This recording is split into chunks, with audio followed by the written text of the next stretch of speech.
And we are live. Hey everybody, this is Roberto Blake. Help you create something awesome today. Welcome back to another YouTube channel review stream. So today we're going to be reviewing a couple of YouTube channels. I think tonight we're probably going to do 6 unless I get a second wind here. And so when we do these, we try to give a channel some advice on their title and thumbnail strategy. We tell them one thing that they're doing very well. We tell them one thing that they immediately need to fix and correct. And then I go on to give them the advice that I think will have the most impact on changing the trajectory of their channel and helping them grow. Also today we're trying something new. We are trying a combination vertical and horizontal live stream. I've got the multicam set up here. I'm not 1,010% sure exactly how this is going to play out for the vertical stream in terms of how all of that is going to display 100% perfectly. However, we're going to try it, and in fact, we're going to pop in, look, see, there it is, cutting me off, like on the vertical, a banner from our sponsor tonight, 1 of 10. And so if you guys don't know, 1 of 10 is the #1 YouTube tool for strategy and for helping you with your titles, your thumbnails, finding topics, understanding your niche, and they have a lot of wonderful tools that you can use right now. You can check it out with a trial using my link. You can also get, I believe it's 20% off for life using code Roberto at checkout. We've got it linked down below for you in the description. So thank you to our friends over at 1 of 10. They are awesome. And so make sure you're checking that out. Again, see, this is the one problem with the vertical streaming is we still have to work out the kinks with regard to layout for simulcasting for vertical streaming. We're also doing our traditional widescreen live stream for you over on YouTube, twitch.com, x.com, kick.com, linkedin.com, and facebook.com. So we're streaming to 6 destinations, plus we're doing vertical to try to test that out since YouTube has vertical and horizontal streaming. It's supposed to merge these if it's all going right. So that's something that we're working on just to know that we can do it and to see how it works, how it plays out. So make sure you're checking out everything linked in terms of resources from the description. I see we have our first super chat for a channel review from J Take Profits. So we're going to get that into our sheet for the channel reviews tonight, and we're going to make sure that we get to that one. Excuse me. Interestingly, a lot of you have been seeing success with the short split strategy of uploading anywhere from 3 to 8 YouTube shorts per day, 30 to 60 minutes apart daily, every single day. We've had a lot of people showcasing their results with that with screenshots over on X. I've shown some screenshots from a lot of my clients. I had a client with 3,000 subscribers that embraced this strategy. He's a YouTube gamer playing Clash Royale. His channel is Mr. Recruit. He's done almost 10 million views in the last 28 days with a 3,000 subscriber channel, and he's absolutely killing it. A lot of his, almost every single short he has made has more views than he has subscribers. He's about to get monetized next week. So he basically got monetized a month after trying this strategy because he met the requirements. So the payout, in case people are wondering, people always think shorts doesn't pay. It's just that if you're thinking of it in the wrong way and you're thinking of it just like long form, you could think of it that way. But it's actually easier than you might think if you're uploading that many shorts to get tens of millions of views, especially if it's evergreen shorts and you don't make disposable content. So basically 10 million shorts views is worth $800 to $1,200 US. And that's what I've been seeing across the board with my clients. Some of you remember my student Jake gave me permission to share his results, and I'll show you guys that here on screen for a case study. So I've been working with Jake for a while, and we're working together again. Currently, we have plans to work together in the new year. Then I'll show you guys a long form case study for a brute force strategy before we get into the reviews. But again, I'm really proud of what Jake's been doing, and he said that I could share this publicly, and then I'll share Eric's results because he does long form. He did short form as well. He wants to actually do shorts, long, and live streams. So with the results here from Jake, going into the analytics here. So this is all from short form, by the way, with regard to the revenue. So this is, if we go here, you can see this is short form revenue, and he's absolutely killing it. This is really, really good money, but that pales in comparison to what his September was like. Now, there was a point where he got sick in October and then had to recover. Then he had a family thing, obviously, that we won't get into. So he's cut back by about 40% of his upload schedule. But this was September where we started working together, and where he embraced the short split strategy, and he absolutely crushed it. And as you can see, this is from short form. Let's see, revenue from short form, and then from everything. So long form wasn't nearly as much. So you can see shorts feed, YouTube Premium, which was going to be from the short form, and then the rest was long form, which wasn't particularly significant. So again, most of his revenue was from the short form here. So very good.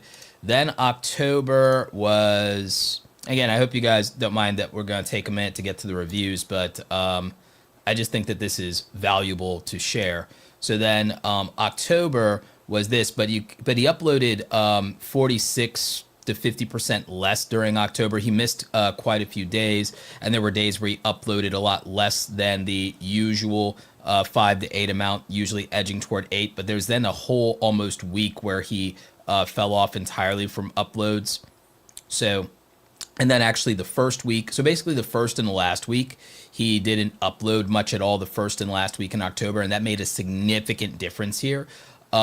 The other thing is, though, when he uploads the shorts to TikTok as well, he also makes a couple extra, couple $1,000s that way as well. It's not as much as YouTube, but it works out.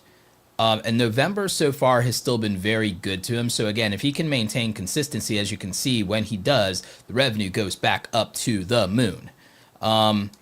And then for the views for November, this is what that was. Here's October. You can see subscribers were also significant. And then September was, absolutely crushing it. So, it's funny that when you really think about it, Mr. Beast pays $4 million to get 100 million views per episode when he puts out a YouTube video. Jake just worked really hard and aggressively did short form and got the same 100 million views in his bedroom that Mr. Beast paid $4 million for. Now, granted, that was on long form on Mr. Beast's part, so I'm not really comparing it, but a view is a view, right? So I'm just making a point here in terms of effort and scale, in that sometimes really you guys may be overthinking this in terms of how you are devaluing one format versus another just because there's a bias toward long form content on YouTube. With that in mind, though, I will show you another case study before we move on. We'll get to some of your questions in the chat, and we absolutely will get to the super chats for the donations and for the channel reviews. And we'll do like 5 or 6 of them tonight unless I get a second win. I'm actually really enjoying the stream right now, even with you guys in the chat. Again, I really love doing presentations and case studies. And so, a lot of this stuff can be incredibly powerful for you guys to learn. There are a couple of you in the chat that have been doing some of the short split strategy, and you guys can talk about some of your results in the chat of what's been working for you. But again, I'm sharing some of my students' case studies with permission. They said I could share these. So I want to share somebody who did shorts, flipped over to long form. I want to prove to you guys also, by the way, shorts don't hurt long form. Jake's long form still did very well. And so did my next student, Eric here. He is also a Clash Royale player. I don't only coach gaming channels and Clash Royale players, but I coach a lot of players because I have an arrangement with Supercell, and I coach a lot of their creators, and I'm paid very well for that, to coach a lot of those creators and to also help with their education platform for their creator program. With that in mind, some of those people have went on to work with me independently and directly, but this short split strategy works for education channels such as tech and product reviewers especially, but also people who can do education commentary and things like finance, legal, news, politics. You can actually imagine exactly how well it works with politics and news in particular, but also product reviews, lifestyle channels, travel, vlogging, beauty, makeup, family channels, pet channels, animal channels. Works extremely well, this same strategy. Fact of the day channels. So it works for entertainment, lifestyle, and education. You adapt the strategy and you tweak it a bit. I've talked a lot about it on X and on LinkedIn, and I will be doing a video breaking this down. We'll also do a live stream deep dive breaking this down as well. But I want to show you a student of mine, his analytics that took a different approach, because we did short form and that worked for him, but he decided to apply the principles of the short split strategy to long form and do the brute force strategy, which is an advanced version of the same strategy that grew me from 20,000 subscribers to 100,000 subscribers in 1 year, and then kept growing me year after year for 3 years, right up until about the pandemic. And then we all know what happened there, and then I got depressed and demi-retired during the pandemic. A lot of people burnt out during the pandemic, so it's whatever. But we have a creator who took the same short splits aggressive tactic strategy and applied it to long form, and it was based on the thesis of how I grew my channel from 20,000 to 100,000 in 1 year. But he took it further than I ever did. Instead of just posting one video a day, he went wild. And he figured out that people loved his personality, he didn't need to over-edit his content, and that authenticity is more important than editing or editing style. And so he decided to post 1 to 3 videos a day of long-form, 20-minute or so videos, commentary style for his game, and it won. And it won spectacularly, and the revenue is absurd. So we're going to get into this, and I'm going to zoom in just a little bit here to try and see if also on the vertical you guys get to see this from an analytics standpoint. So this is Eric, another student of mine, and he has been absolutely killing it. Killing it. So let's see here. Just want to make this visible for you guys. So this is almost 10 million views of long form. This is 9 million views of long form. And I want you guys to see what that is valued at. Now, this is last 28 days. I want to take you to September.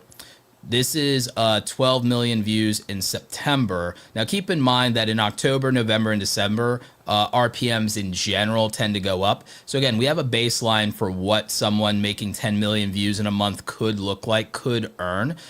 Great subscriber growth there, great revenue growth there. And again, you could see he went hog wild, even on the long form. And then we have October.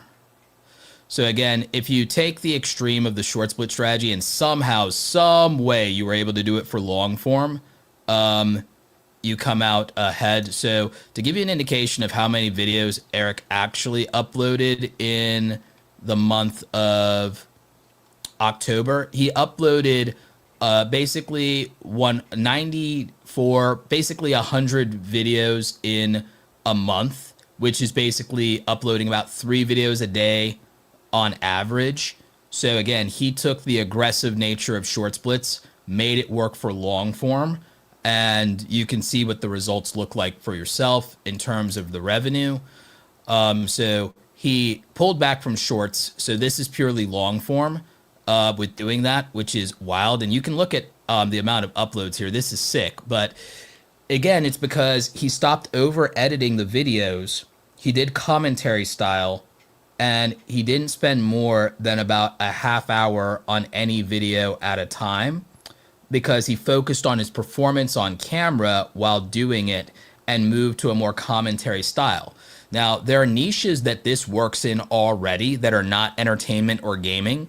Reaction channels do this, news and politics channels do this, industry news channels do this, finance channels can do this with stocks and crypto, for example.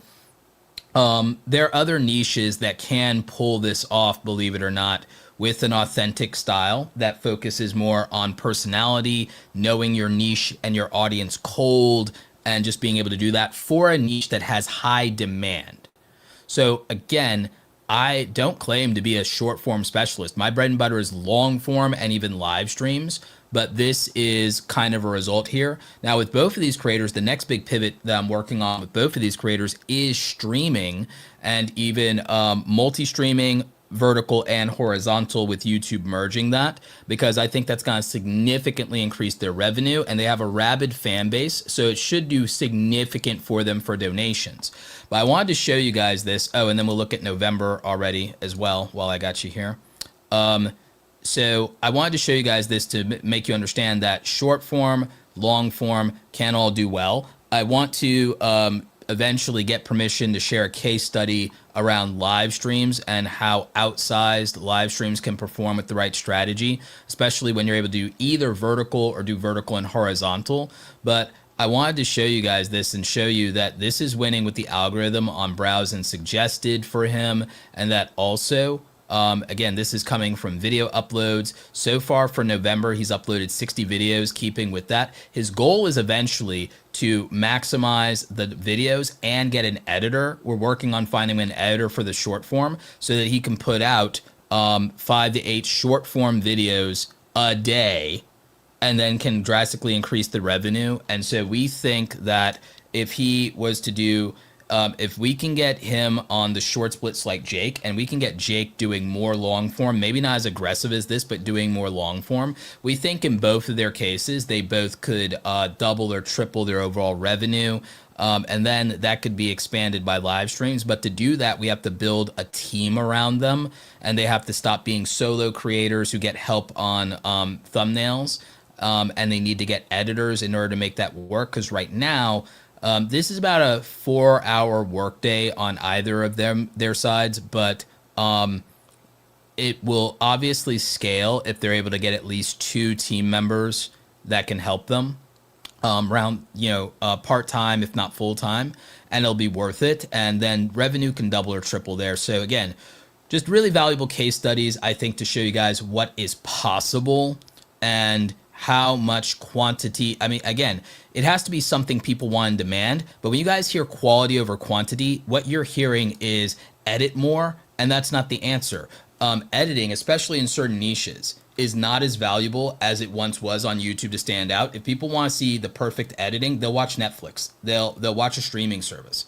YouTubers' value is in authenticity, emotional connection with the audience, and a personality that's not faked or over polished. And again, editing, largely for a lot of creators, hides insecurity that they're not enough on their own. Live streaming is the most authentic form of content there is, because it's hard to fake that. You'd have to just be a fake shell of a person to be able to fake your personality on stream for 2 to 8 hours a day, every day. That's wild. So for a lot of people, the actual pipeline that makes all of this work is if you can do a live stream for 1 to 2 hours a day, 3 if you're a lunatic or more, cut those into meaningful clips for regular long form. You can add some editing to it while relying heavily on your delivery and performance from the live stream.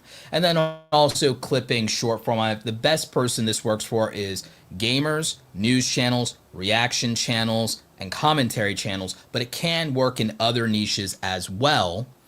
And that's just only one method of doing it. There are other methods of doing this with intentional batch recording as well that you could do if you're in entertainment, lifestyle, vloggers. Lifestyle, Casey Neistat was saying they're making a video every day by himself for like 3 years and making it in high quality. So I want you guys to stop pulling this quality over quantity thing. It is possible. And remember, Casey didn't outsource his editing. He did that himself. So again, it was a lot. It was a lot, but he was doing it every day for years. It is entirely possible with a team of just 2 people helping you or having an editor that you could do that kind of content at that level of quality every day if you really, really wanted to. You don't have to compromise on quality versus quantity. And again, if you think quality is editing, I will remind you, quality is the experience the viewer has. That's structure, that's storytelling, that's script writing if it requires that. And then there is style. And again, not all of that has to encompass editing. I think editing is actually the least important part of a YouTube video. I think authenticity, knowing your stuff, whether that is being very passionate and well-informed about the niche of entertainment you're in, being very good at the game that you play, or being very learned on your subject matter if you're either a thought leader, commentary channel, independent journalist, knowing your subject cold, doing your research. None of those things are about editing, and those things say a lot more about your video than the edit does. If you aren't enough without the editing, you weren't enough with it. If you're not enough without the edits, you weren't enough with it. So think about it from that perspective. Live streaming, clipping is one of the most valuable and authentic methods of mass producing content without watering it down, because it's the opposite of watering it down, because it's not even doing a bunch of editing to cover up for any deficiencies. It's the raw, unfiltered, unapologetic version of the content. And it's more powerful because it's not diluted. Editing has its place, style has its place, but it can't replace substance. Authenticity is more valuable than editing, and I need creators to understand that. And that's why I wanted to show you guys at least 2 case studies from my students with their permission and blessing, because all of us agreed that we want you to understand this better and to really think about what matters to your viewers, and to realize that personality / authenticity matters a lot, and that people have to genuinely like what you're putting out there and like you as a person, or like that you present a different point of view, or like your delivery, or like the community that you cultivate and create. And the thing is, that will be more important than most of the things that you're focusing on that just aren't. Packaging and thumbnails, massive role in the filter for your views. If you were going to spend more time on anything from a style standpoint, I would insist that it's the titles, the thumbnails, being on time for something if it's breaking news, and picking topics that people genuinely care about. Yep. So anyway, we got some more super chats here. Looks like we got a couple of reviews queued up. Thanks, Roberto. My channel is Theme Park Assemble. I do mostly theme park live streams, but I do a bunch of other things like vlog or ambience walkthrough for fill days. Interesting. Thank you so much. Actually, something interesting for Theme Park Assemble, an idea for you. There is something, it's a little expensive. It's about $600, but hear me out. If you have someone to help you, if this isn't something happening already, consider investing in something called the YOLO Box Mini. The YOLO Box, as in you only live once. The YOLO Box Mini is a, and I'm getting this not for myself. I'm getting this for someone else, and I'm not going to say it because then they'll ruin the surprise. But the YOLO Box Mini is about $600.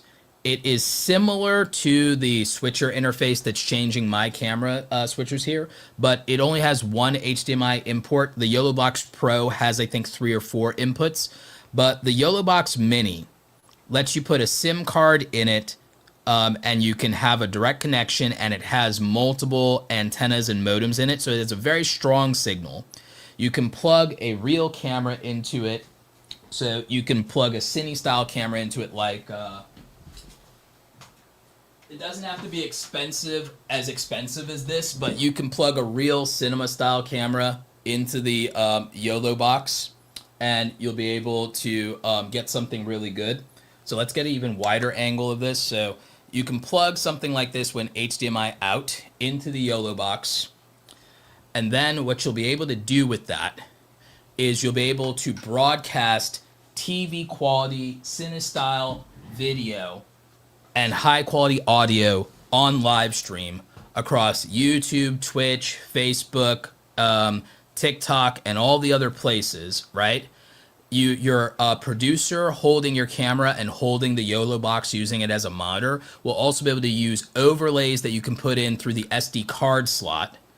And so now in a backup, it can use your mobile hotspot as a backup. But if you just put your own SIM card in there and get a SIM card for 20 bucks from your phone retailer, and then like 10 bucks a month for, I think, to add a line, in most cases, 10, 15 bucks a month with Verizon, T-Mobile, AT&T. Then if you did need to pay for an extra service, just to have another backup internet provider thing for it, they have something, YOLOcast, and I think that's $20 a month or something for the bandwidth. But basically, you'd be able to get cinema IRL content like the biggest streamers. Kai Cenat, iShowSpeed, they have a much stronger version of this that's like a custom $3,000, $5,000 build out, and it also uses some remote camera switching with some receivers. This is a lo-fi version of that that's more affordable. It's prosumer level. So for about 600 bucks, you can get this, run HDMI cable with your cameraman to have it plugged up to it, using it kind of also as an external monitor, and it can live stream and broadcast across multiple platforms. So you can simulcast like 4 or 5 destinations, plus an RMTP if you have it custom for something like that. So you can live stream to like 5, 6 platforms, whatever. You could still be recording your footage to have your raw, high quality footage, but this will still come out really good. And that will do it. And you could have this really high end stuff while you're at the parks if you want to, at least as far as live streaming. So that is like a higher quality thing than just using your phone or using multiple phones, because you can use a real camera, kind of like how I'm doing now, but have a super high quality stream, and the connection will be really good. And then you also don't have to like sit there and worry about your phone's connection and all of those things. So that's just a thought before I get to your channel for some advanced live streaming technology that I thought you and some other people might love to know about, because I really geek out on the hardware, if you couldn't tell from my massive, expensive cinema rig there, which was the Sony FX3. So yeah, just thought you'd want to know. Geek Media Central, how's it going, buddy? Roberto, I've been working 8 to 5 last few months. This winter season, work will slow down and I can dedicate more time to my channel. I think I need to reboot and go back to looter shooter content. Any advice is appreciated. Okay, we'll look at that. We'll definitely look at that.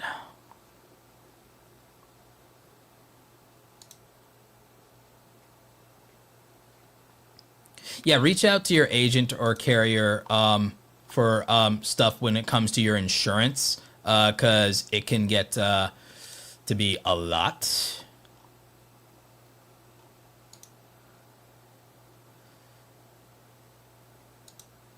Cool, cool, cool. Been a minute. Tried to go all in on Afrofuturist illustration comic work, although I think I upload frequently. My site is a little schizophrenic. Okay, Diesel Funk. Like, thanks for the update on that. Yeah, with art content on social media, things can be a little, how should I put this? Things can be a little dicey there. Let's see. Yeah, I still am getting used to everything from the vertical slash horizontal stream, and we're still working out everything for that. Interestingly, I also think that I think for the screen sharing, as long as I use StreamYard for the screen sharing instead of my manual switches for it, it'll at least do this, and it'll show the screen there on the vertical properly. So again, shout out to our friends over at oneof10.com. And so they're a sponsor for tonight's stream and for the channel reviews, which we're about to plug in the channels here. I just have to get them from the spreadsheet. But it's really interesting just to see how, you know, the horizontal versus the vertical live streaming on the merge is. Also, by the way, the chat shows me when someone is commenting from the vertical live stream instead of the horizontal, believe it or not. So that's actually really cool. So yes, I'm running the dual stream right now, and it's merged. At least it's merged on my side. I don't know how it's playing out entirely on the YouTube side yet. Hopefully it's completely merged on the YouTube side. But again, we're experimenting with this, and I wanted to see how it would do and what it do. And so I thought that that'd be interesting. I thought it'd be interesting for all of you to see it too, and just be part of the experience, part of the experiment, part of the experience. Let's see. So I'm checking in with the mod squad, and I'm checking in with the sheet here. So just bear with me so we can get to your channel reviews. Oh, we got Dex, not Dexter. We got been a while. Hi, have been inconsistent for a little while due to busy with life, but I'm back now. Does the live stream into clips work for faceless channels, and can I short splits on a separate channel? Yeah, you technically could if you wanted to. You definitely could. For faceless channels, live streams to shorts do work. Let's see. We're finding out that comment merging. Let's see. Recommendation YouTube live chat should be merged, available on vert and horizontal. Maybe it's a StreamYard thing if everything isn't fully merged. Maybe it's because I did it with StreamYard. It's not fully merged.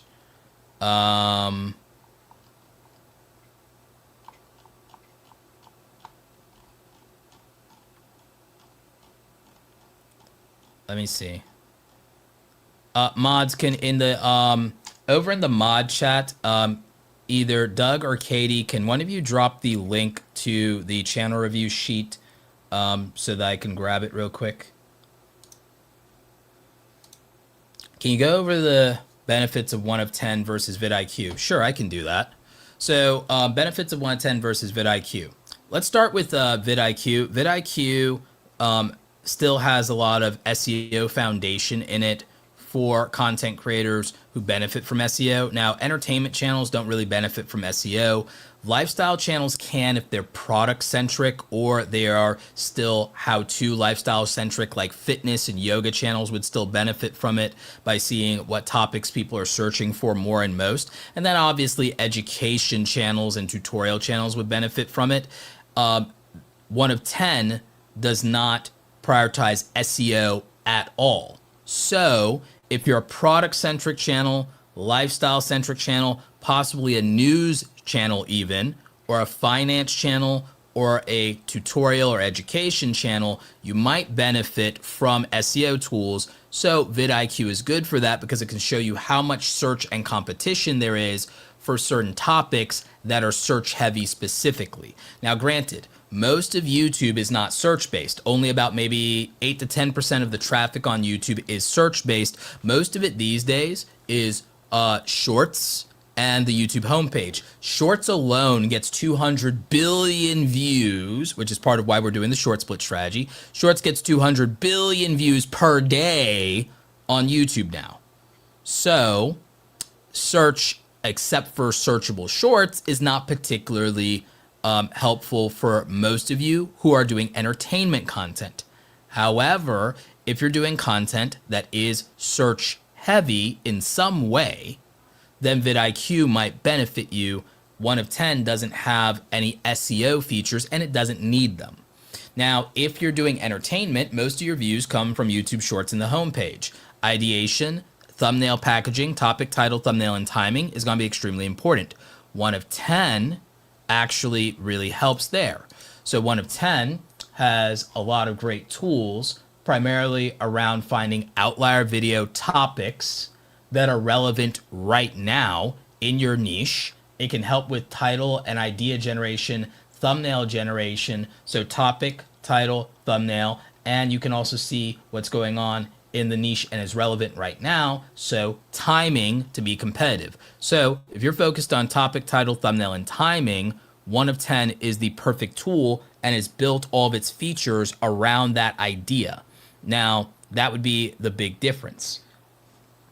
Also, one of 10 has services associated in that. Now with VidIQ, they also have their AI tool that is wrapped around ChatGPT to help you analyze your YouTube channel, and they have an AI coach. However, YouTube itself built its Ask Studio feature right into YouTube.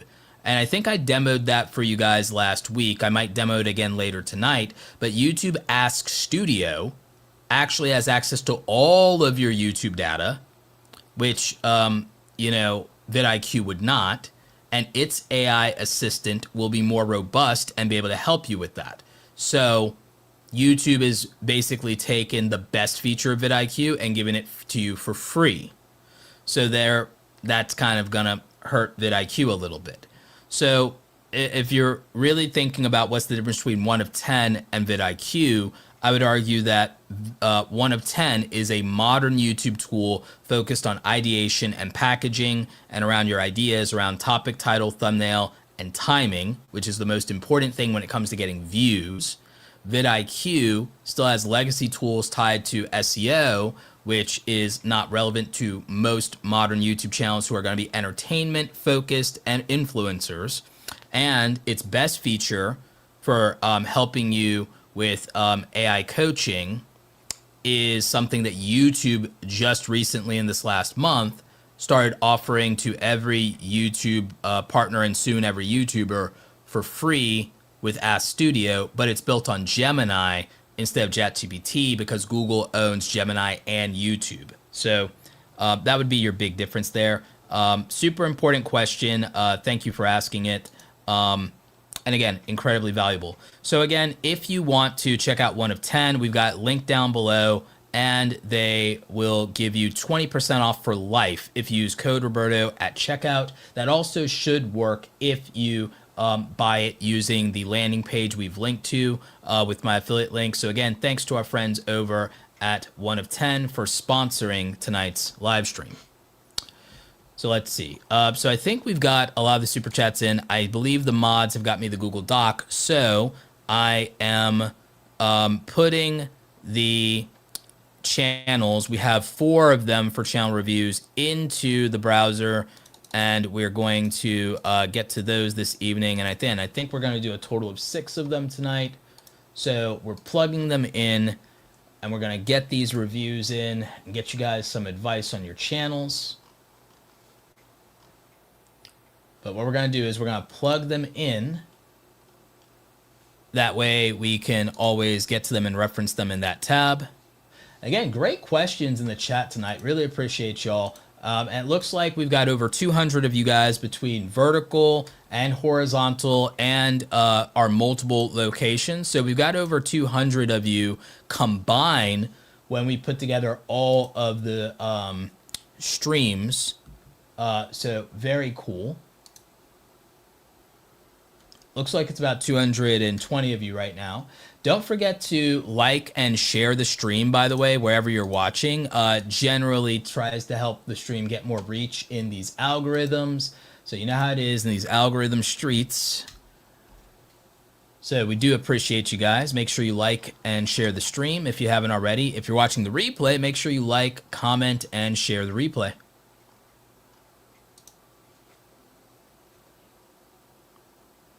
Yeah, we're all learning how the merged live streams work together here. I think it's a good experience.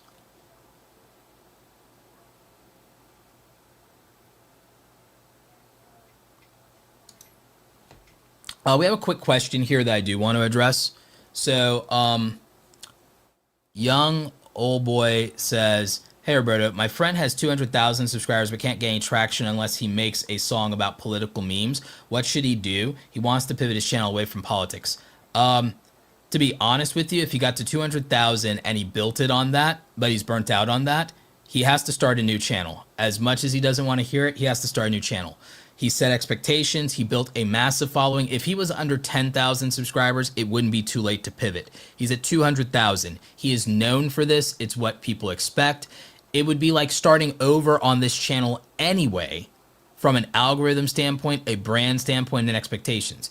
I know he doesn't want to hear this, but he has to start over on a brand new channel that's not politics. And what I would recommend for him is that this channel either lean into politics, and if he doesn't like that and doesn't want to do it for himself, this is a politics channel. He can either abandon a 200K channel entirely, or he has two alternatives. He could prioritize doing another channel and go really hard on that other channel and still do the politics channel at some point and do it on occasion when it doesn't burn him out, because it's a monetized channel. He has 200,000 subscribers. He has an audience that wants this, so he can do that. Or he can slowly transition the channel over to having a new host, having panels, having other people do political reaction channels, because the audience is political junkies who also like memes. So he can either slightly start to transition it, hand it off to another host, let them be the star of the channel. He remains the owner. He splits the revenue with them in a good arrangement, in a fair arrangement.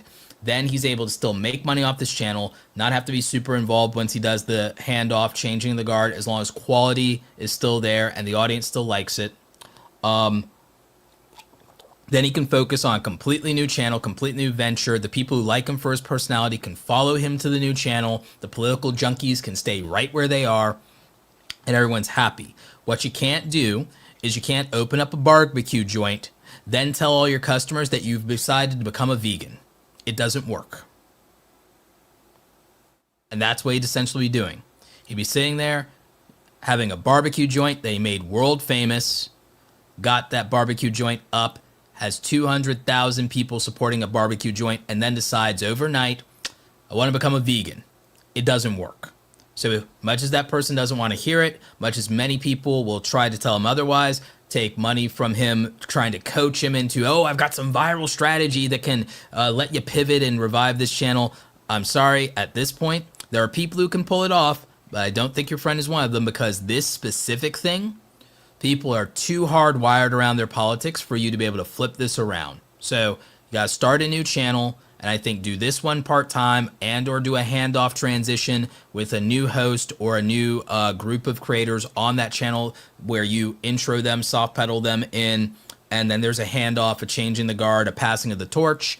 You keep a cut of the channel. You give the new person or the new people a good amount of the revenue because they didn't have to build a monetized YouTube channel and audience from scratch. And then that's how you save that channel, or you abandon it altogether. But you can't turn a barbecue joint into a vegan restaurant. It doesn't work.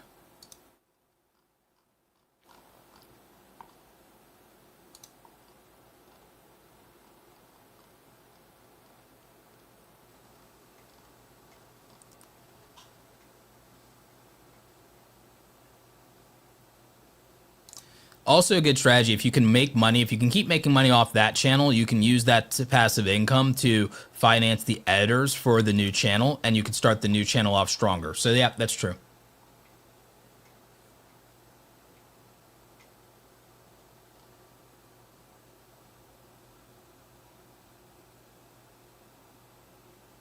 Yep, new channel, fresh start, that's the way to go. So speaking of the way to go, let's go into these channel reviews here. And let's start with our friend Jay Takes Profits. All right, so we've got Jay Takes Profits here. 187,000 subscribers, 772 videos. Impressive. Most impressive.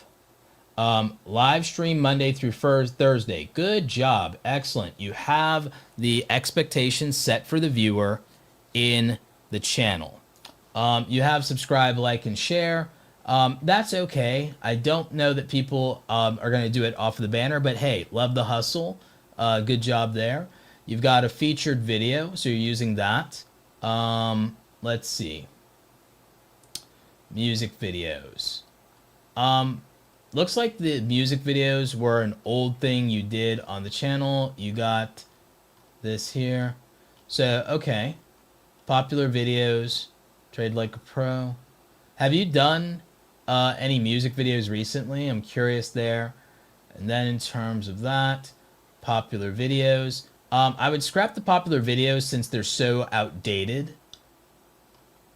And I would reorganize the channel so it doesn't look like the channel is just really outdated. You need to lead with more recent content. So a criticism I have here is, one, actually will compliment you on these album covers. These album covers look really dope, but they're not hyper relevant to where the channel is today. That I wouldn't lead with that. And then I'm hoping you have videos that make more sense for a featured video, because this one's 2 years old. So again, it makes the channel look really outdated and like you're not currently active. Let's look at the videos. You have videos from 2 days ago, 4 days ago, so on and so forth. So again, you need to lead with something more relevant. The other thing is also, I wouldn't be posting the personal videos of the vlogs, the kids at the park, so on and so forth. Save that for your Instagram as your personal brand. It doesn't fit here, if I'm being completely honest. The thumbnails could be much better, and it would definitely go a long way towards you getting more views if the thumbnails were more consistent. Your thumbnails are all over the place, so it's not easy to see what the theme of the channel is. You say you're a Forex trading channel and that you live stream Tuesday, Thursday, Saturday, and you're working on long form videos Monday and Wednesday, and you cut your long form from your lives. Okay, if you're going to do that, then here's the thing.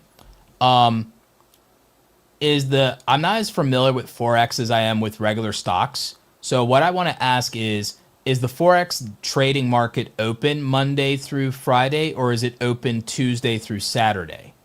So if the trading market is open 5 days a week, Monday through Friday, for example, like the regular market, then I would be streaming Monday through Friday. Let's say the market's open like it is here in the States and it's Monday through Friday, then I would do Monday through Friday streams specifically. And yes, you could cut videos from the live streams, which is perfectly fine. And I'm imagining your live streams and your shorts probably do the most views, which is perfectly fine. But I would start to get some kind of... So you say Monday through Friday and Saturday is live stream of your Forex music. Okay.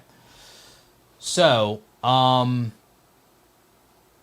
what I think here is that Monday through Friday, you've got to live stream because the markets are open and people will be really into it while the markets are open. And then I think Monday through Friday, you clip shorts and long form from that. I think thumbnails need to be more consistent. I think you need diverse, high quality thumbnails instead of being hyper repetitive on these thumbnails, because someone can think they've seen it and they can skip it. So I would do that. So again, I would just make more diverse thumbnails and maybe some templates that you can cycle through. And again, skip the stuff with the family, the stuff with the kids, like that. Do that on your Instagram as a personal brand. The rest of this needs to be for the traders. Needs to be value for those viewers exclusively. And again, thumbnails here, these are quality, but they're hyper repetitive. You need some variation. You need to take more poses, swap it out. So again, that people don't feel like it's always the same thing. And so they see some effort put in on the packaging. Primary example would be the fact that for my live streams, you don't see me repeat the same thumbnail one stream to another. So you want to look at that. Shorts. Got quite a few shorts views here. Again, I would skip the family ones. Leave that for Instagram. Do not confuse the audience or the algorithm. Don't make videos they would want to skip. So again, I think the packaging for the videos and the live streams definitely needs to improve. I do like this banner though. I'm also shocked that you just don't go with this aesthetic for the thumbnails overall, to be honest. I think it could be good. And again, I would not confuse the channel with making videos that you haven't qualified that the audience wants to watch. So I'll give you an example of one of my students who does something somewhat similar to you, Steve Ram. So Steve Ram is one of my students. he doesn't do stocks or forex. What he does is he mixes finance with political commentary, and he streams basically every day at this point. He was doing it as long form, but streaming just became easier to make the videos. He gets mad views on it, and he does this every day, and he gets the super chats on the views. So as you can see, this works out really well for him. During the pandemic, when I started coaching him years ago during the pandemic, and you can see the long form gets views too. So look at his views. He's posting daily long form. I believe he's posting daily shorts, and he's he's doing daily live streams. Now he took a break from posting the regular videos to go hard on the live streams, but now he's back to both regular videos and live streams, and they're done in a live to tape commentary style. And again, this is not mad editing. As you can see, he doesn't do a bunch of editing. He does it in a live to tape commentary style. So those are live streams. Those are the shorts. I'm showing you this to show you, and again, the shorts don't do nearly as well for him. I could probably talk to him about that, and we could probably tweak that. But as you can see, his live streams and his long form do extremely well. It's extremely lucrative. Finance, as you know, is a high RPM niche, and so Steve is absolutely killing it. I think when I started working with him, he had less than 10,000 subscribers. So what a difference a few years makes since the pandemic. So he's accumulated 700,000 subscribers in 5 years. He has the potential to go to 1 million, and he did something really smart. He leaned into the intersection of politics and finance. We did that during the pandemic because of the stimulus checks. So he was doing stimulus content. I was like, hey, you need to dip into other things like student loans, disability, anything that someone gets a double government check, because stimulus content is not going to work forever. Stimulus is going to go away at some point eventually. So you need to pivot to people who rely on the government for their money. So ultimately, he moved to the intersectionality of finance and politics, and he clearly never runs out of content. So what I would recommend for you, Jay, is you see what's possible. You see what a channel that does something similar to you can look like when it focuses and when it buckles down and when it's mad consistent at a crazy level. So that is what your final form could look like. You could be more like Steve Ram, and you could refine a visual style for your thumbnails that works and is more effective. You could be hitting live streams and long form content aggressively, and combining those things, you could have tremendous growth. Remember the case studies I showed you earlier, guys, where someone went hardcore on shorts to an extreme and someone went hardcore on long form to an extreme. Eventually I have a bigger case study. Again, Steve Ram, I can show his public stuff, but he hasn't given me permission to show the back end analytics of the channel. But he'd be a really good case study in live streaming and long form, going hard, going daily there. So that would be kind of my advice there. So Jay, hopefully you take a lot of inspiration for that, because I think there's similar things going on with you guys' channels in terms of the foundation of it. I think you have a lot more potential in views if you make some adjustments and tweaks and you tighten up the channel. I know you're doing a lot of what you like and what your personality is. I said authenticity is important, but packaging first is important. You got to look the part. You got to be what people want. You got to attract people, and then your personality retains them. So packaging, presentation style attracts people and gains their interest, and then authenticity, if it's aligned to them and what they like, retains them. So you got to come for one thing and stay for the other. So people come because of the packaging, the aesthetic, the interest, what they're attracted to. They stay for the authentic, raw personality if they like it. And that's the key, right? So I would look at how the channel could be refined much more. One, with systems to streamline aggressive, consistent content, and two, how you can improve the aesthetic and the packaging to attract the right audience, attract the tribe that you want, and grow their numbers. So that's my review for Jay Takes Profits. Jay Take Profits. Takes sounds better, but Jay Take Profits That's my advice for your channel review. Hopefully that helps, and seeing what someone else in finance could do might inspire you.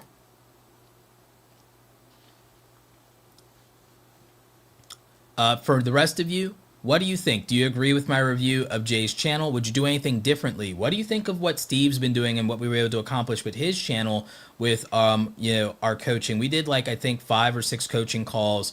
And again, he built a great foundation for that. He grew to a rapid amount of success, in my opinion, over that period of time, and he survived the pandemic bubble. But how would you apply the lessons we found from Steve's channel to Jay? Would you do anything differently? Let me know in the chat. Let me know if you're watching the replay in the comment section. All right, so there you go.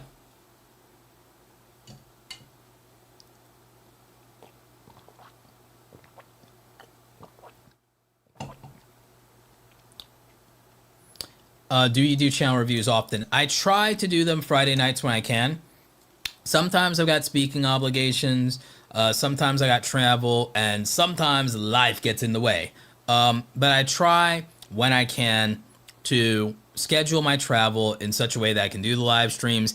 If I can get my portable kit with my second monitor out to some places, sometimes I'll do the channel review live streams from the hotel when I travel if the internet connection is still good. So again, we try. But yeah, sometimes life gets in the way. I'm going to try to see if we do it this Friday. I know we've got Thanksgiving holiday, but I don't know that I have anything going on Friday. So we'll see, though.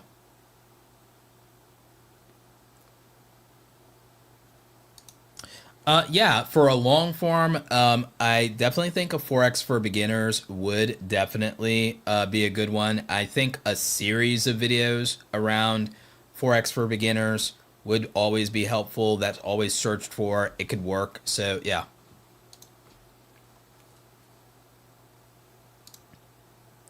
Yeah, we've taken time off lately also because I've been overwhelmed with coaching clients. It's been a good overwhelm, by the way. It's been a fantastic overwhelm. But coaching has been in extremely high demand. Sometimes it ends up being long days of calls for me, doing a bunch of calls a day, but it's worked out really well. And I definitely appreciate, having more clients. So I'm not going to complain about it. With that in mind, I guess I could even introduce those of you who would be interested into it. Let's see here. Hang on, I have to find it because I gotta do the vertical stream thing.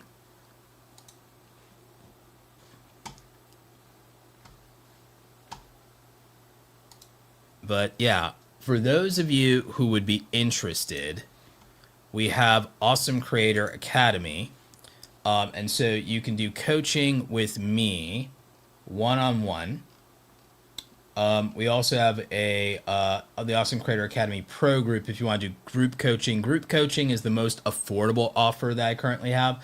But for one-on-one coaching, I have 90-minute strategy sessions. I also have twice a month 90-minute strategy sessions for people one-on-one.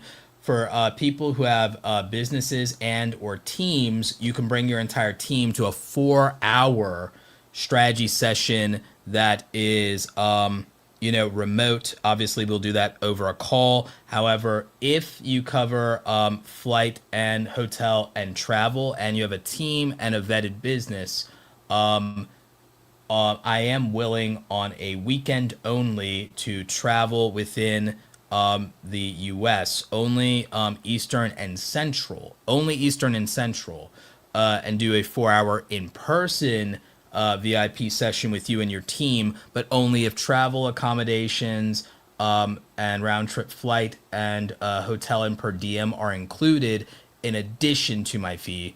Then there is weekly micro coaching sessions at 30 minutes per call. Then we also have 6-week coaching package, 90 minutes per call, 6 calls over the week, per week for the 6 weeks. And then a 12 call premium coaching package that you can use within a 12-month period So we have all of those options available over at awesomecreatoracademy.com/coaching. And you can join the academy at awesomecreatoracademy.com/join. You can join the pro group, or you can become an academy VIP member or an academy elite member. And there are different options and bonuses for each of those. And again, we just have different packages at different levels of commitment and affordability. So yeah. So that is something to think about. And again, that's just an option. You guys are not obligated to take the offer, but the offers are available for those who are interested. And again, it's been going really well. And then my mic sounds pretty static. There's a buzz. Let me see what's going on with that. I think that's a wiring thing. Let me see if there's anything I can do. What about now? You know, it might be time to just retire the Rodecaster Pro and upgrade to a Rodecaster Pro 2. Is it any better? Still buzzy? Hang on.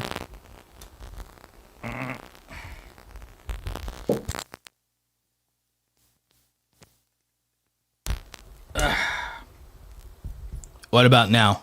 Is that any better? No? A bit better, less, more? Yay, nay? What do we got?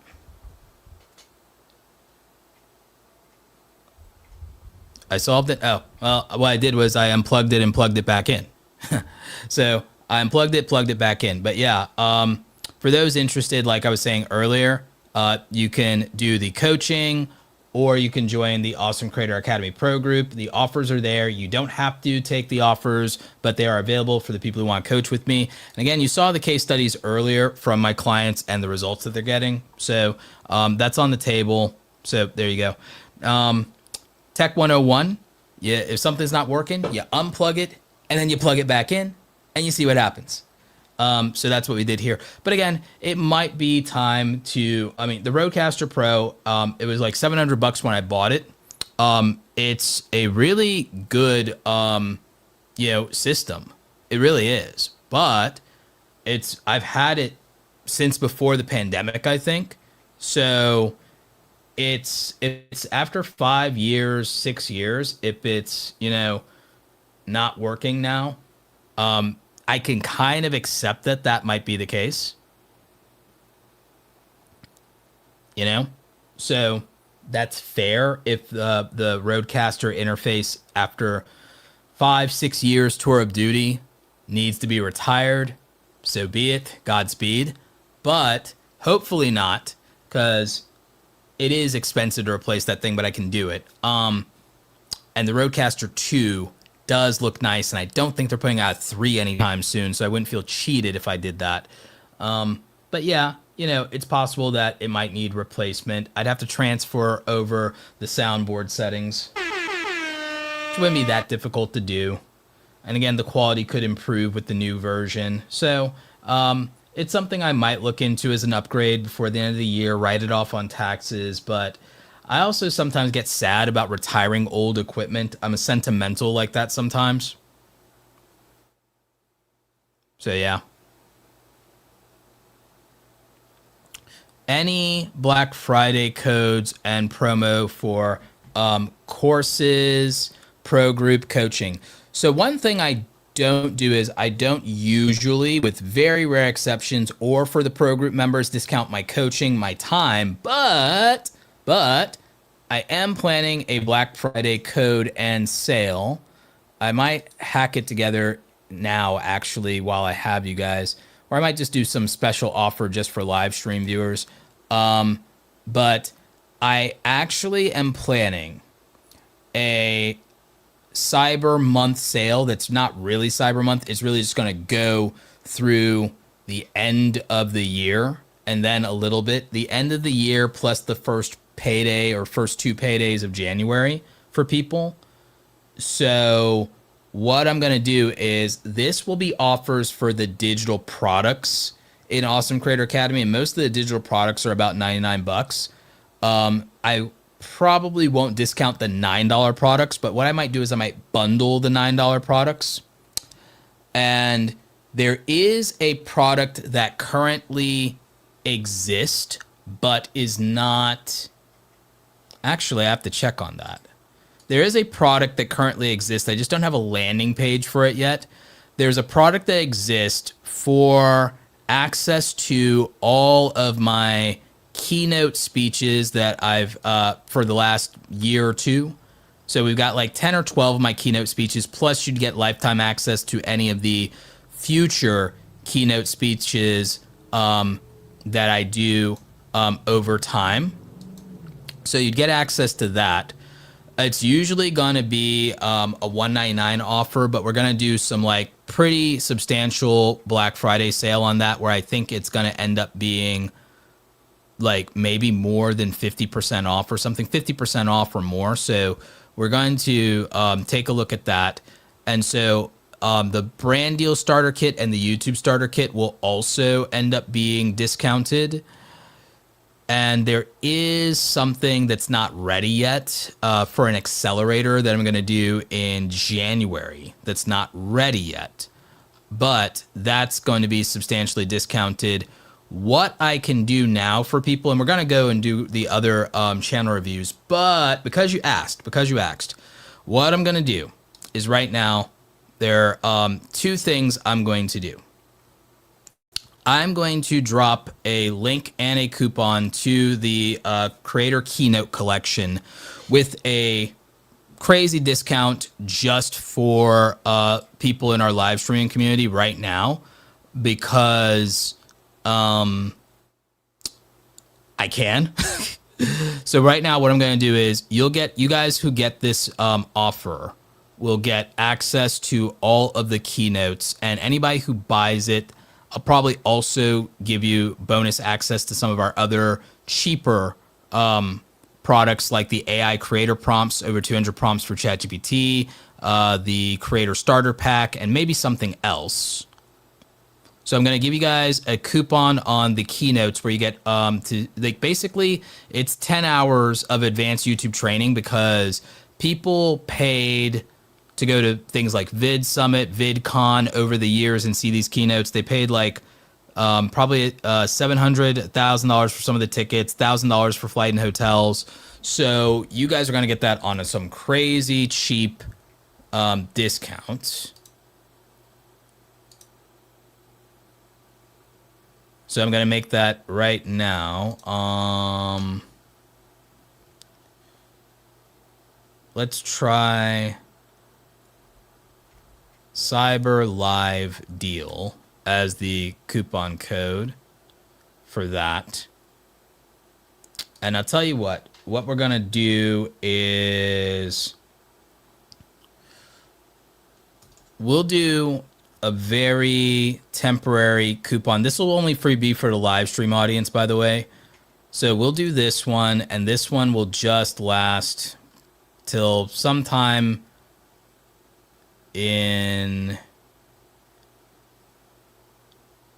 we'll do this one through the beginning of first week of January, let's say. Let's just get it through first week of January, just for the live stream people. And we're going to apply this coupon to a couple of offers. So we'll apply this one to the Creator Keynote Collection. So you get a 60% discount on that. And we will also do the YouTube starter kit that has over 100 Photoshop files for thumbnails. And we'll do the brand deal starter kit. And yeah. And we'll also give you a discount on the Canva for Creators micro course. So you can get any of those offers for 60 bucks. And I'm going to give you guys the coupon code for this so that you can get it.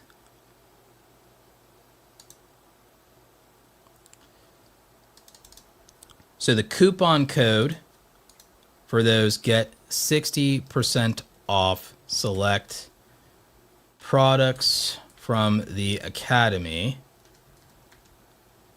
And this is the coupon code here, Cyber Live Deal.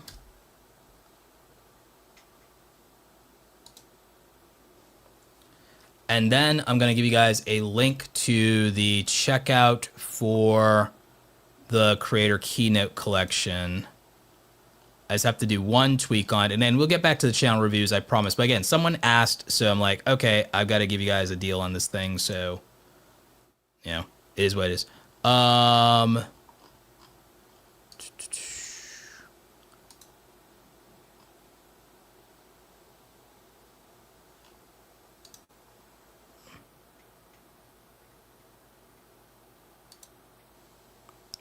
So I gotta put in one quick detail for you guys. You guys should be able to use that code, by the way, on those products. And what we'll do is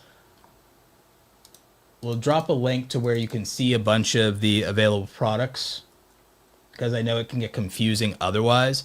So it's going to look like this, and it's going to be awesomecreatoracademy.com/store, and you can find a bunch of the offers there. So I'm going to link to that in the chat for you. Later, we'll go back and add this in the description. And then I'm going to go ahead real quick here, and I'm going to cobble together a quick thing on the checkout page for the Creator Keynotes product, just so you guys know what's in it.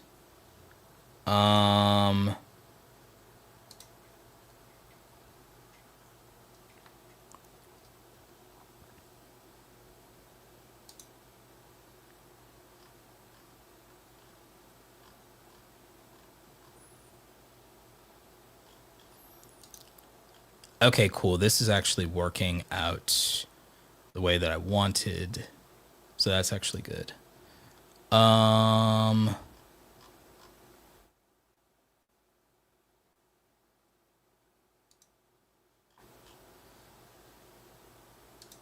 just checking something.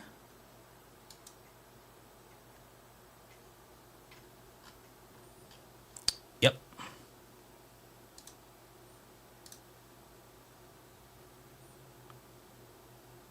Okay, I think that's working now.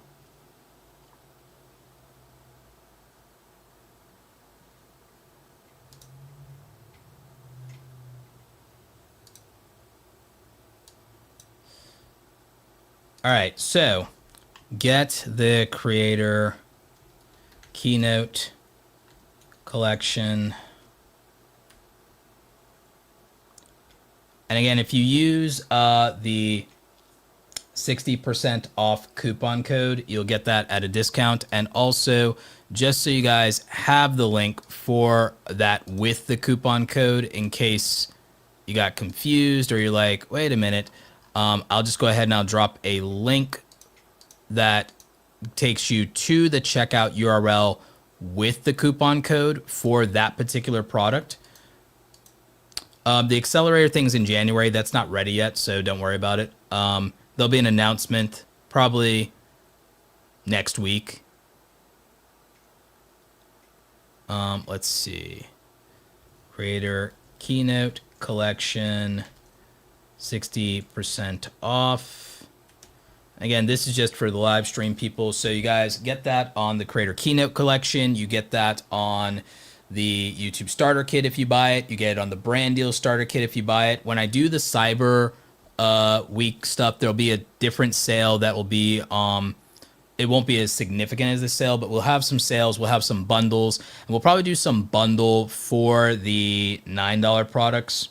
So again, oh, and the one thing on the Keynote Collection thing is I didn't ever finish the what to expect section. I was going to do an intro video. I hadn't filmed the intro video for, hey, this is what to expect from this, but basically you have the keynotes in there. So when you go to them, all the videos should be there. I'm going to make sure I add the slide presentation downloads if we haven't already. I think we did, but some of them may not have it. And then any keynotes I do in the future will be added to this, and you'll have lifetime access to that. So that's that product there. So I just did that in real time. And again, I did it because someone asked. And so, hey, you never know. If you ask for something, you might get it. So there you go. Big 60% discount. I don't think we've ever done a 60% discount on something before, but we did it for, I think, those 4 products. So we did it for YouTube Starter Kit, Brand Deal Starter Kit, Canva for Creator Course, and the Creator Keynote Collection. So 60% off on any of those at checkout. And I think that will last through first week of January. So we give you from now until first payday in January. Live stream members only. So there you go. Boom.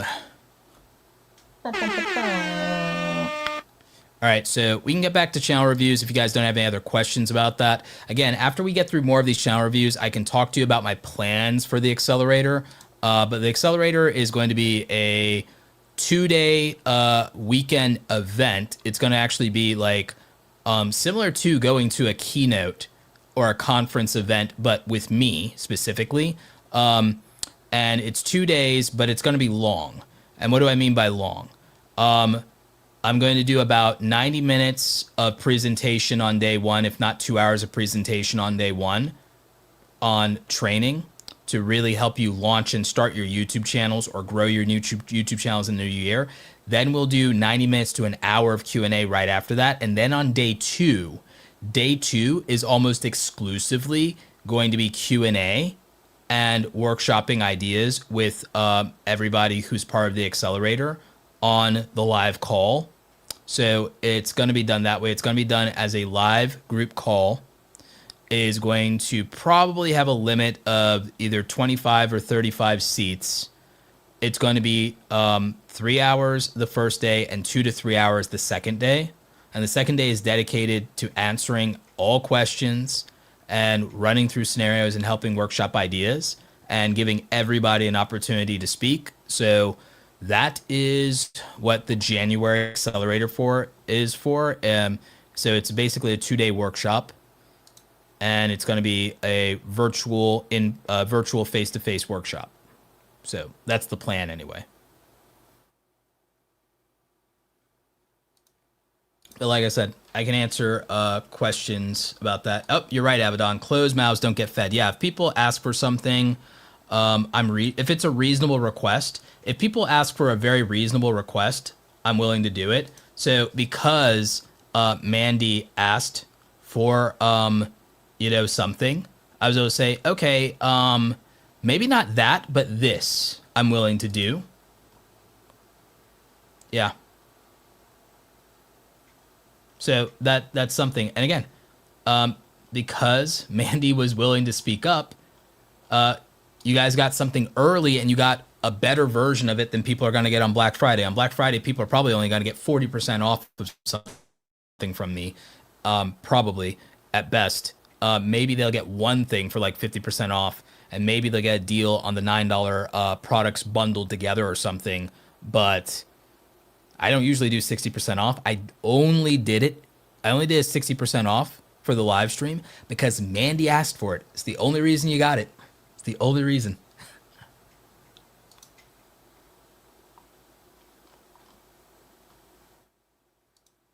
You saying Mandy is your new favorite? Yeah, absolutely. But okay, let's go to the next channel here. We've got old friend of the channel here. We've got Mr. Geek Media Center. So, well, Geek Media Central. Sorry, excuse me. So, I love the retro aesthetic. I just do think that it could be a little sharper, and I think that the font could be better in terms of that. I don't think you need to subscribe in the banner.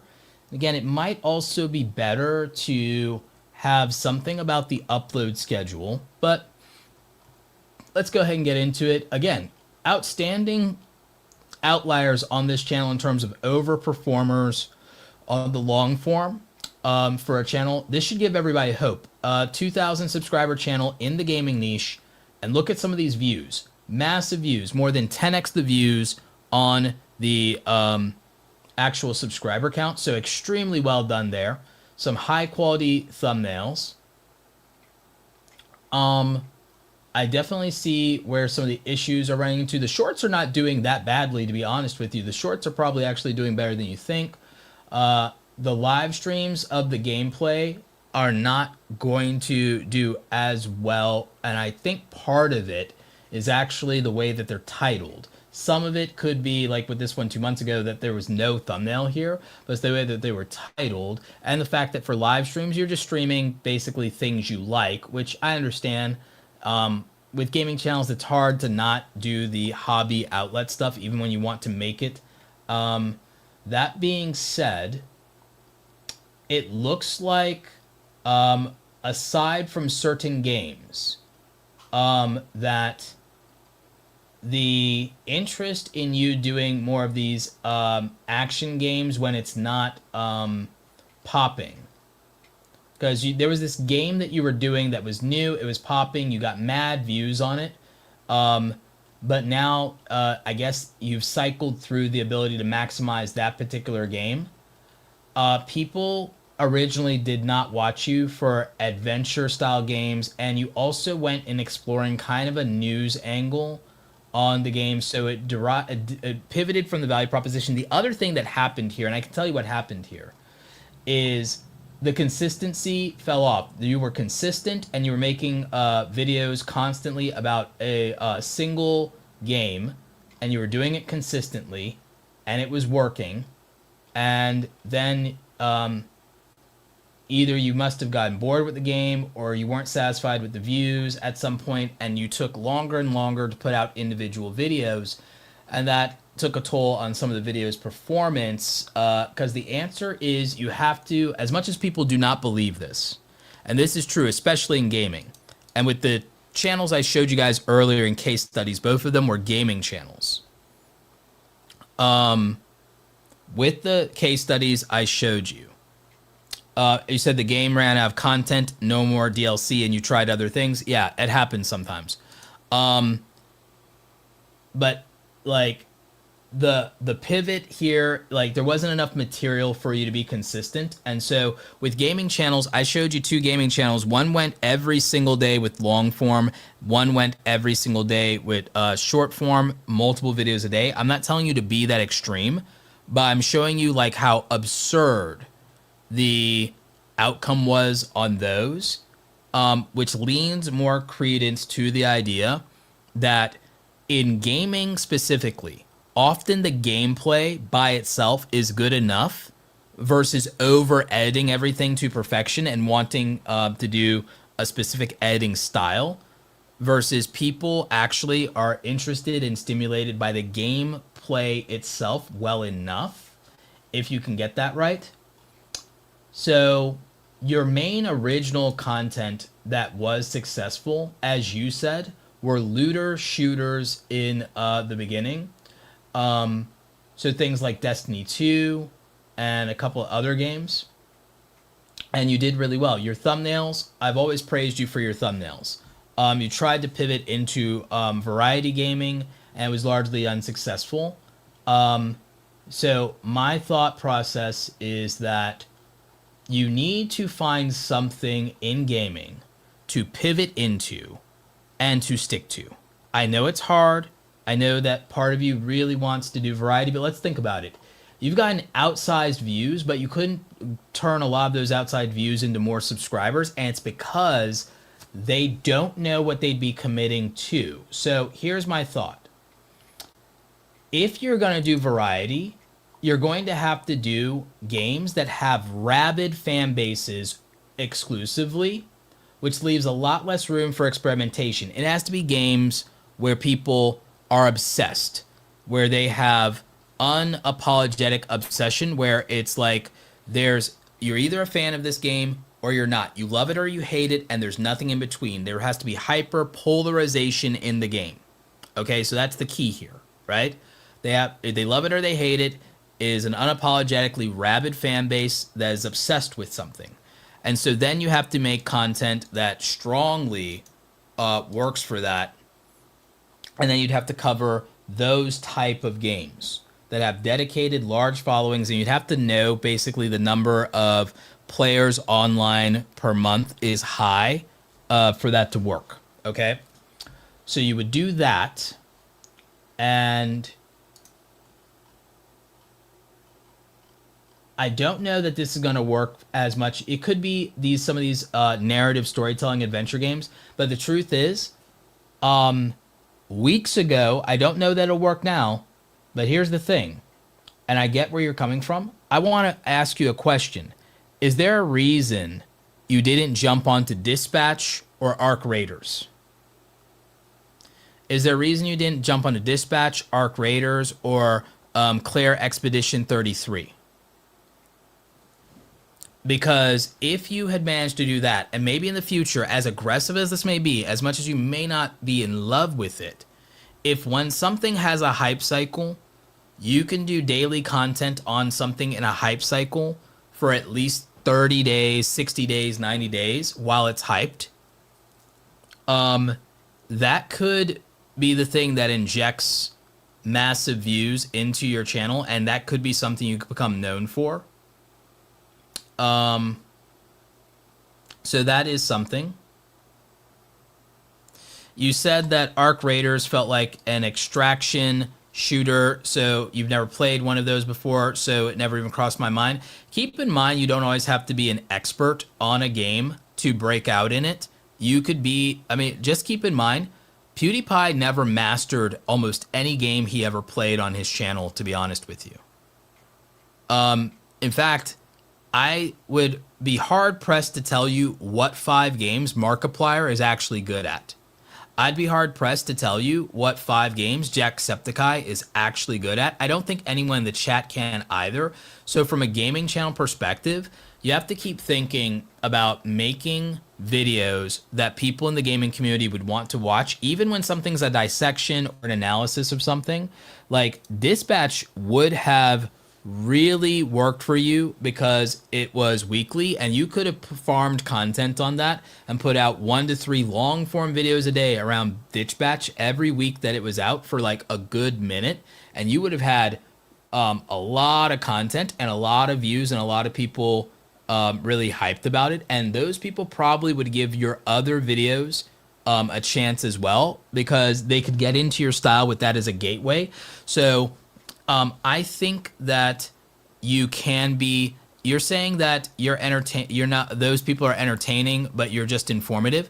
Here's the thing, having talked to you before, you know, in video calls, having talked to you in video calls, I actually think you can be entertaining with your informative. I think you need to bring your humor and sarcasm to the information so you have personality. Even I know that I'm informative, but I managed to get a lot of you to actually like my personality and like my sarcasm and my humor and my attitude and just my unapologetic, you know, a little bit, what would I call it? The rough around the edges, the unapologetic truth that I, you know, bring to the table.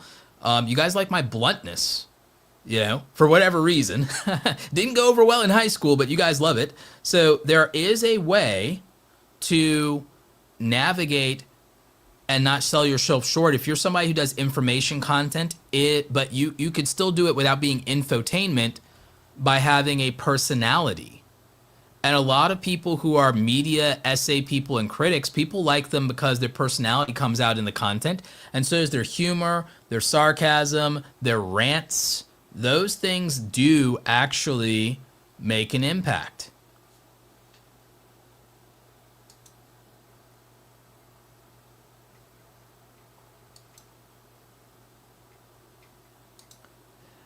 Katie says, I love watching Dark Roberto. Yes, Dark Roberto. More like Darth Roberto, Dark Lord of the Sith. The Emperor has returned to take his throne where he belongs. So yeah, so again, even me interjecting my humor where I do the voices where I can, you know, mimic Darth Sidious there. Even Yoda I can do.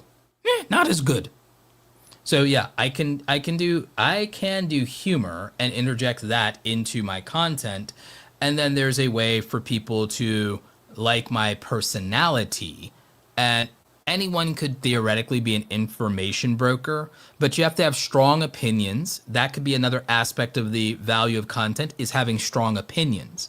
So again, Geek Media Central, don't sell yourself short and don't tell yourself you can't offer more of those things. You don't have to be Jacksepticeye, Markiplier, or PewDiePie. What you have to understand is they were unapologetically goofy, and that's authentic to who they are to some degree. Some of it is hyped up for the camera. But you could go another route, and if you're an information guy, you surely have strong opinions about video games and the video game industry. And we've seen some of the biggest breakout creators in media and gaming over the last 3 years, whether you agree with their hot takes or not, build their brand on having strong opinions. So it's just something to think about there. And I think that that could also add a dimension to your channel, because for your channel,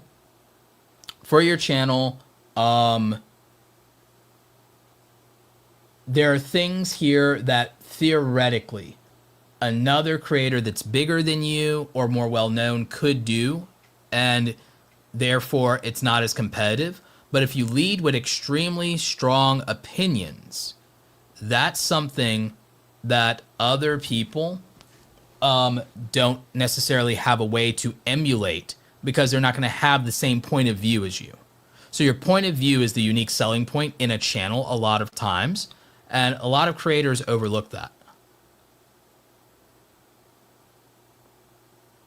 I think it's actually still valuable enough right now to go and do some content around Arc Raiders and have strong opinions about it, because people are still very in their feelings about it. So again, it's something to consider.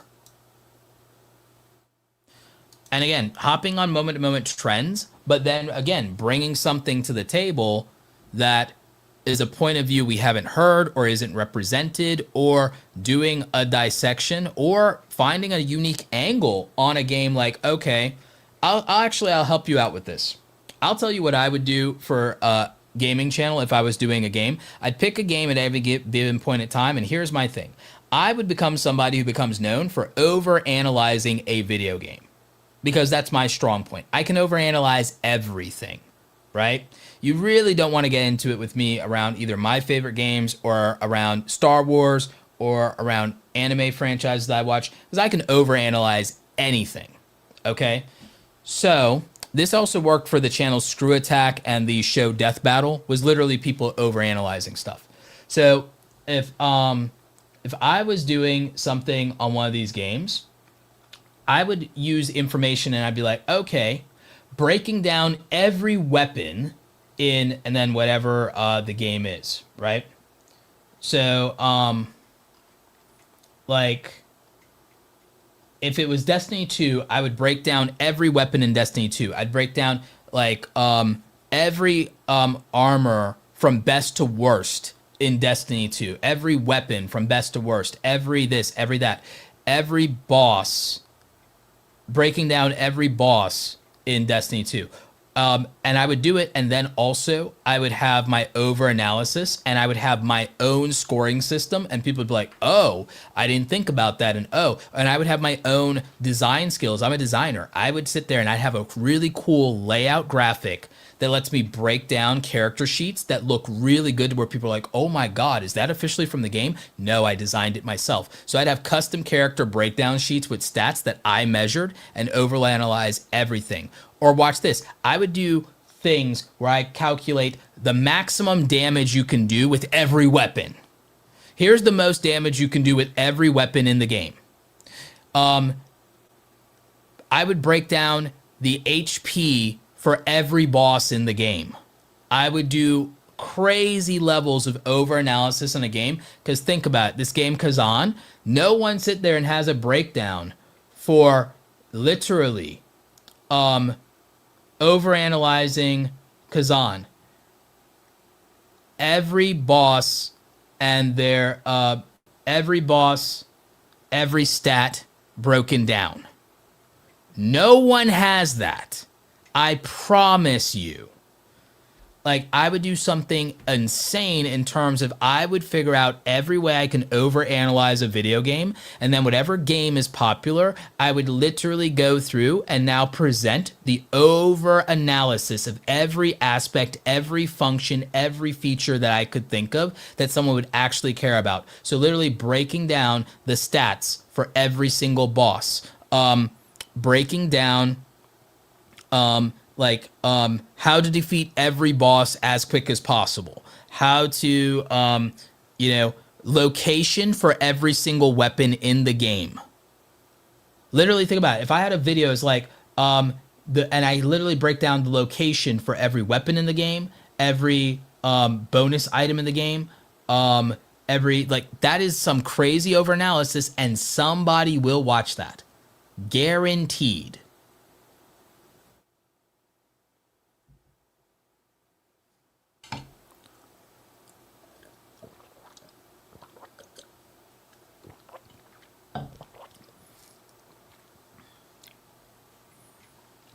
Actually, what I would do instead, Michael Pepper, is I would also do weird challenges for myself.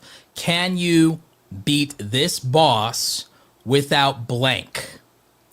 Or I would even give myself some crazy challenge and everything like that, where I try to beat something with like, all right, can I beat blank taking no damage?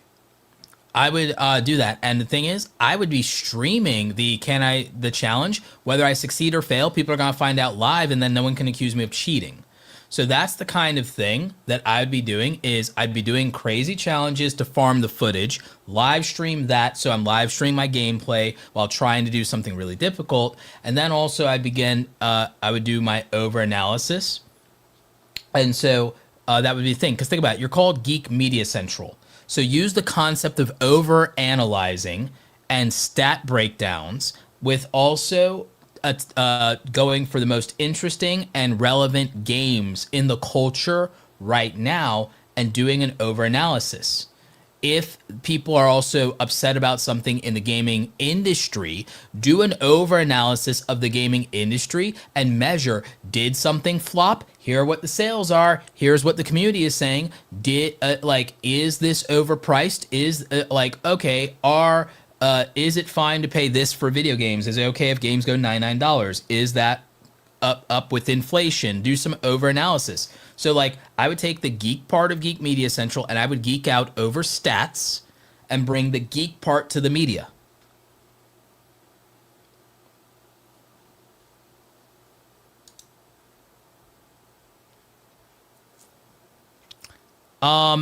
Again, if you think that particular game is something your people don't respond to, again, I would go, look, right now, Ark is popping right now. Ark is controversial right now because of its usage of AI. I would do an over analysis and I'd go, how much AI is in Ark Raiders? That way I could tap into the controversy. How much AI is in Ark Raiders? And I would put a percentage sign in the thing and a question mark, over 100, and then a percentage sign, figure out how much of Ark Raiders is actually AI. And I would do an over analysis on that because people care about it. Then I would do some other breakdowns of the game, best weapons, every weapon in Ark Raiders ranked from best to worst. How much damage does every weapon do in Ark Raiders? And I would do some, I would just do over analysis of Ark Raiders. You could do a commentary on, did AI ruin Ark Raiders, or are the critics wrong, or it's actually, here's a way to just do it to get views and everything like that. The media lied to you about Ark Raiders and AI. Reviewers lied to you about Ark Raiders and AI. That'll get clicks. And then again, an over analysis video of how much AI is actually in Ark Raiders.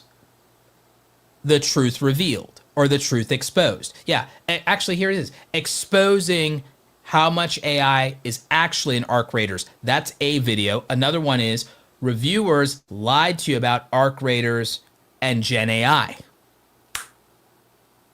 And if you wanted to go another one, you could go voice actors reveal the truth about ARC Raiders and AI. And then, oh, those are 3 expose commentary videos. And then again, you can still do multiple analysis videos about the actual game, because the problem is that reviewers gave the game bad ratings on a moral stance that they have on any AI being used whatsoever. And they misled the public because voice actors were paid for doing their part and agreed and were paid to feed and train a text-to-speech AI system that the most of the player base enjoyed, and the critics and the gamers both awarded it high praise and gave it like 9 out of 10 ratings. But then it was the media, the journalist, the activist journalists, that all ranked it down much lower to take some kind of stance against AI, saying they're standing up for voice actors. Funny enough, the voice actors came out and said, actually, we got paid for this, and this is what our agreement was, and we happily signed the contract. So again, you could do 3 commentary videos revealing those things and the analysis and show the evidence. And then you could do 5 or 10 videos that actually show the gameplay, the benefits, and overanalyzing and breaking down cool features and things that people actually like. And so there you go. That would give you a series that most people don't have for ARC Raiders. And that'd be something, those are things people would all watch. Then you could move on to another game that's a hit. You could do an analysis of breaking down for, you could still get in on Dispatch off of the fact that you could do the breakdowns of the percentages for all the player choices. So for all the player choices of what players chose, through all the choices you get to see in the game, you could actually do the analysis and break down and show some nice graphics showing the percentage of players that made each choice throughout the game. People will watch that. So again, my answer, Geek Media Central, is a refresh and a rebrand of your channel that makes you a destination channel. Is if you actually use the geek part as, I'm going to overanalyze everything, and that's going to be your personality and the shtick that people like, then the media is, here's the media that I'm looking at and everything like that. And again, Central is, hey, come here for exactly this thing. This is your hub for this thing. My overanalysis on your favorite media properties. That's how you truly fulfill being Geek Media Central. You nerd out and you go deeper and harder on analysis than anybody on media properties that are popular with the community. And so they get someone who will overanalyze their favorite thing and care about it as much as they do. And this is the hub for doing that. And that's how you become a destination channel that isn't competing with every other gaming channel out there. Boom. So those would be my thoughts for Geek Media Central. I know we went really hard in the paint with that one. But again, we're doing less reviews tonight. We're only doing 6. But also, again, inspiration took hold of me right there. So like, I think that it just changes the trajectory and gives a clearer vision and value proposition for a channel.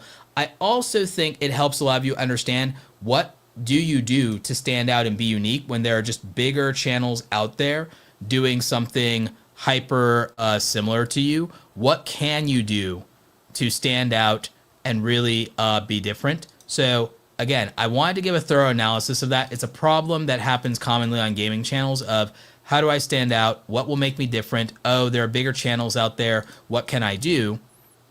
And again, in some cases, the answer is leaning into your authentic personality unapologetically and finding what your unique value genuinely is and what it can be.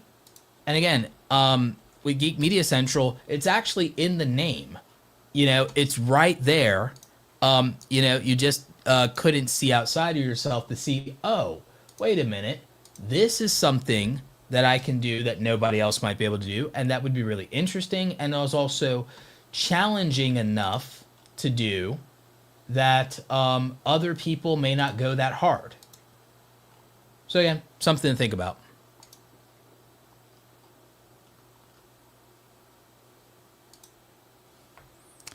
Thank you so much, Roberto. I feel like I have some direction now. Really appreciate it. Yeah, absolutely. Going into the chat here to check out what a couple of you are saying over in chat.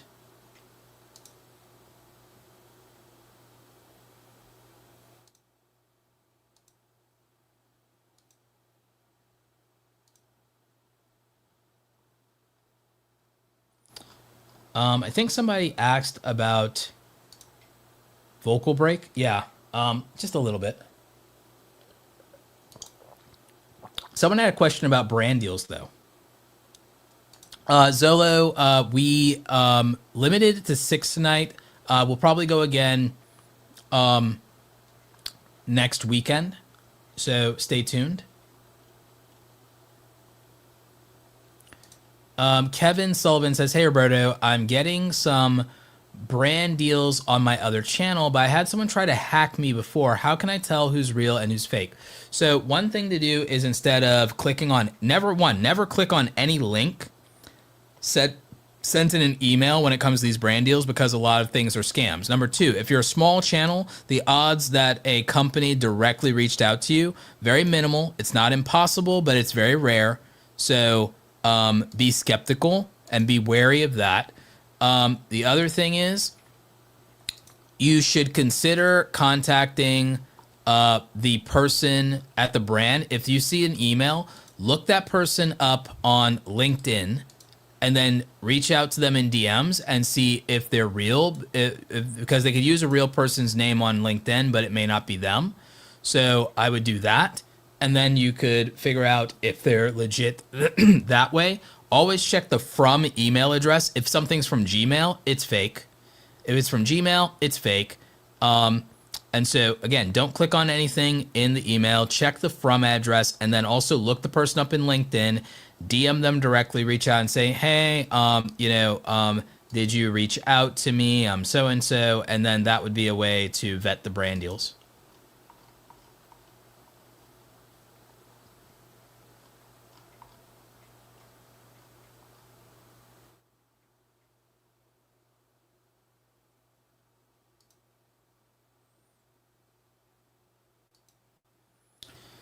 All right, so moving on to the next one, on to the next one. So we've got theme parks assemble. So I like the logo, but I think the background is too busy. And so I think you need to adjust that in the banner, but I do love this logo, if I'm being honest. I love what you did with the T and the A for theme parks assemble. Again, I just think the background might need to be cleaner for it to stand out, or that might at least need a heavier drop shadow. The live Wednesday and weekends, that text doesn't really work as well for this, and it's hard to read as well. So I'd correct that. Almost 4,000 subscribers, very good. You got some YouTube shorts here and popular videos, and then past live streams. I would maybe move the playlist for vlog adventures to the top to give the vibe of the videos, instead of what you have going on now with the shorts being at the top. Here's the other thing. Looking at the thumbnails are a 1 out of 5. The thumbnails are a 1 out of 5. And I don't mean that to be harsh or mean or cruel, but this is to help you. So the thumbnails here, and let me take the chat off screen for this. The thumbnails here are a 1 out of 5 for a couple of reasons. Red and green do not work for text, and they don't work for it, especially on busy backgrounds. The photos here of the parks are not bad. The placement of the text usually is very bad in this case, and the text itself is very difficult to read. Bad color, bad placement. Keep the text to black and white, usually white with a black outline, if anything, and then consider adding a drop shadow. And again, put it in a place that's consistent. Alternatively, you can use a bar at the top and just put a hard bar at the top and put the text there, and then just crop the image differently down in order to make it cleaner. So you could look at that. The Epic Universe one isn't as bad. Still would have been better with purely white text and a drop shadow. Full night walkthrough, not necessary in the thumbnail, especially not if it's going to end up being where it hits the timestamp of the video. So again, not as useful there. This thumbnail had some potential, but again, the text ruins it. and you're overthinking using the text to look so much like the text of the brand, just pick a clean font, sans serif font. We have 5 fonts we usually recommend. So you could use Compacta, you could use Bebas New, you could use Futura Bold. We have 5 of them we usually recommend. If we have those from the notes and we can put those in the chat, we'll let you know, and we can put that in the chat here. But yeah, you're trying too hard with the text matching the brand. Just have clean text and you'll be fine. The thumbnails are way too busy, way too convoluted and confusing. They need to be much, much cleaner. And it's the biggest thing hurting you. So the thumbnails are currently a 1 out of 5. It'd be better if they were... Look at this. This thumbnail is much cleaner, and it's not having as many of those issues, and it says what it is. This is just from 2 years ago. Again, these thumbnails, still not perfect, but they're much cleaner, and they're much more on brand. The 4K logo doesn't really do anything here, but again, the busier your text is in these thumbnails and the more cluttered these thumbnails are, the worse they do. The cleaner they are, the better they do. So it's a real issue. The other thing you might consider is if you're going to capture photographs that are authentic of the park and what's going on, shoot wider so you can crop in and have more control over the thumbnail. So shoot a wider lens, and maybe study up a little on the things that make street photography work well, and that could help you. This one, you had this really good shot of the park. It's ruined by all this text. We can't even see the park. We don't need the Disneyland Resort logo there. We really don't. We don't need all of this stuff. Like, the text would have been better if you would just literally put Memorial Weekend walkthrough on the actual walkthrough and let us see the kingdom, and don't put the Disneyland there. This could have been just so much cleaner, and it would have been better. The quality in your videos looks very good for a vlog-like aesthetic, but again, the photography could be better. And in this one, we can't even see the characters. Meanwhile, first frame of the video, we get to see these big, beautiful close-ups of the characters. There's Jesse, there's Woody, there's the Incredibles. Like, you would have been better off showing a group photo of the mascots, and that would have been better by far.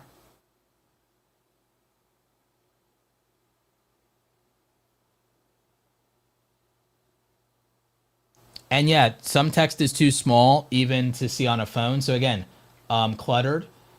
This one wasn't that bad, but again, this could have been much better. And the font stacking, the text stacking is not great here for the Guardians of the Galaxy one. Again, Web Slinger, you covered up so much of Spider-Man. This could have done better. This could have been a 10K view video, but you covered up so much of Spider-Man. This could have done 5K, 10K views.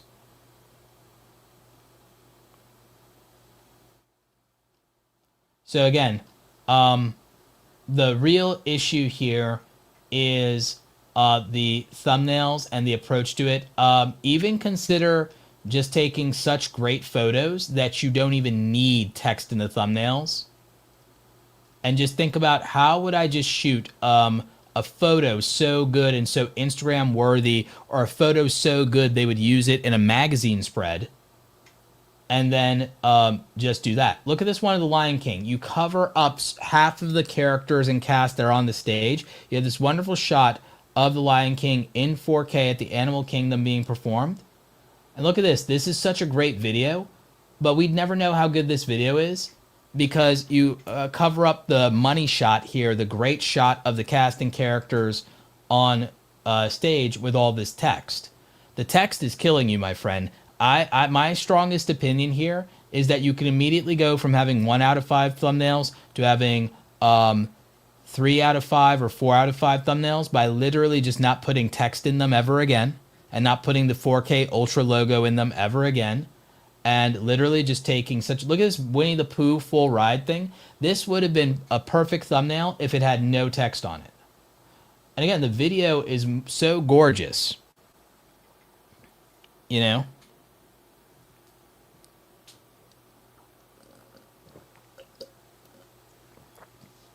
The 4K Ultra HD is giving 2005. So, you have you know, really good videos in my opinion that would make people want to go to the theme parks, but you're underselling it by just throwing in this text that doesn't help it and doesn't add any value. Let the image speak for itself. An image is worth 1,000 words. Just take gorgeous street photography shots that are aesthetically pleasing and beautiful and sell the experience of being there, and you will do much better. You will do 10x better. And take intentional photography. I know you live stream most of the time, but take intentional photography. You know, be really thoughtful about it. With me,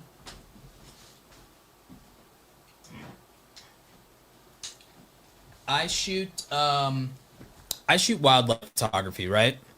So I like to shoot nature and wildlife. I do headshots and portraits too, but again, I have like a camera specifically for the photography side of what I do. I do that as a hobby. I don't do it for content on the channel. Me and my brother are doing a camera gear channel creator gear guide that I keep saying we're going to get up and running, but we really will because there's just too much Amazon affiliate money out there for us not to do it at this point. And we have all the gear in the world and can do like 10 videos on any one piece we have because we literally can overthink it, and show the everything about it. But I digress. But here's the thing. If I was doing the theme parks like what you're doing, I would be taking, I wouldn't use this lens because I'd be taking wide, I might use this lens for some things. I'd be taking these wide angle, beautiful shots. I'd be thinking like a street photographer, and I'd be taking gorgeous shots that could be a one-page layout for Disney, or would be actually better. Think about it like every time you shoot these thumbnails, think of you're shooting a shot for Disney to put in a calendar. Make a Disney calendar shot the standard for what your thumbnails is. No text required to understand what's happening and to appreciate it and want to go to the park and make that moment and make that memory. That's your goal. So your goal for now on is for the thumbnails here to be these beautiful shots that belong on a Disney calendar that sell the experience of coming to the theme park, or would be a postcard that someone gets sent from Disney World from the park.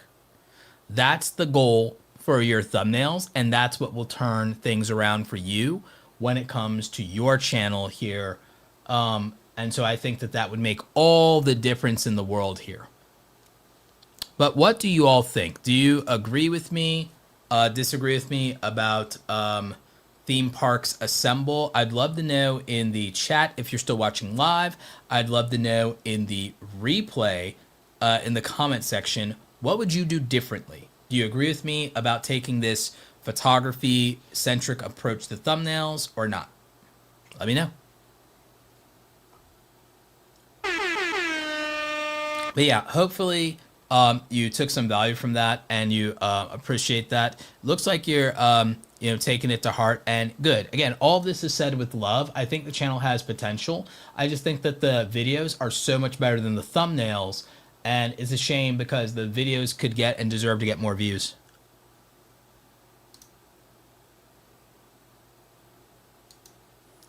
Yeah, go wide and leave leading spaces. And again, you always have the ability to crop in. You can always crop in, you can't crop out.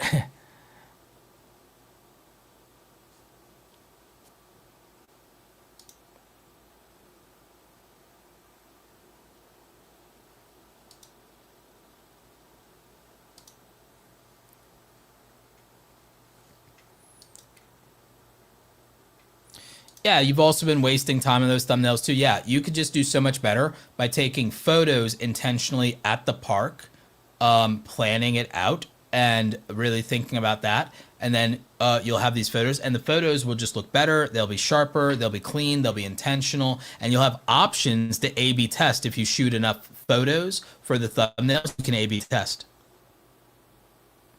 Yeah, simple thumbnails are so much better. I agree.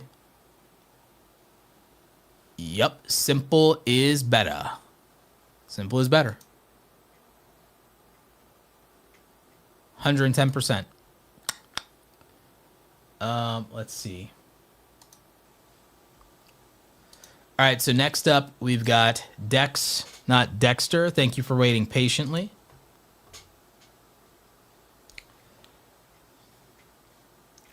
So let's see here. Dex, not Dexter, has been reviewed here on the channel before.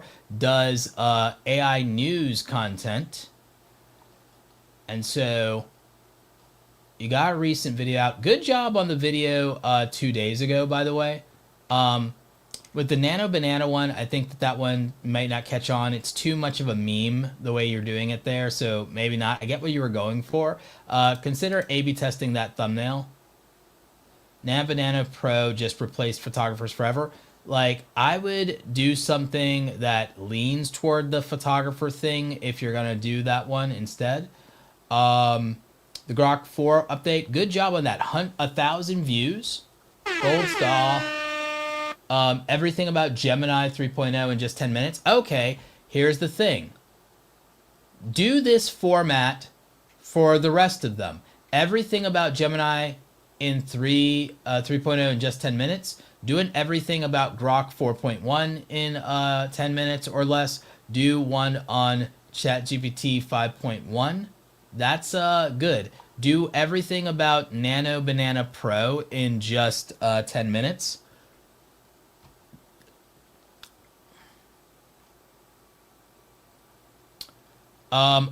Consider a possibility of doing a video of ranking all of the Grok companions.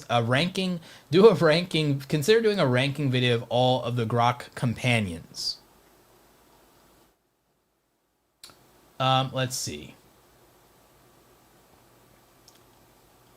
Some of these experiments were worth trying. I like that you at least tried to do something about this 11 Labs music thing because people are really interested in it. Interesting angle for you. What if you broke down or covered or at least acknowledged some of the AI lawsuits? You don't have to be a lawyer to do that. So again, could be worth trying. Google Veo 3.1 just changed everything. Too generic of a title. Change the title for that one for sure. And again, you did have some luck with using Sundar Pichai, so maybe change the thumbnail here to Sundar Pichai, and maybe change this title. Not exactly 1,000% sure what to change this title to, but I would definitely. Maybe it's did Google Veo 3.1 just beat Sora video? Buzzy again? Hang on.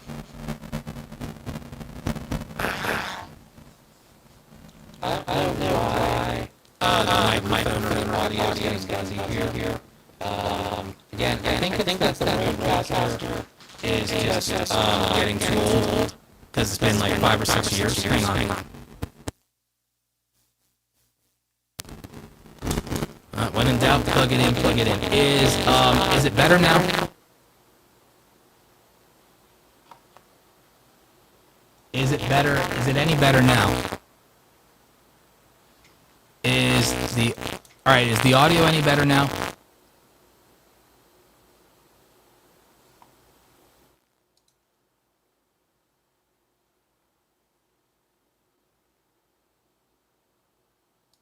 What about now? Still the same? No? Yeah, crazy that as soon as I start talking about AI channel, the microphone goes to hell, right?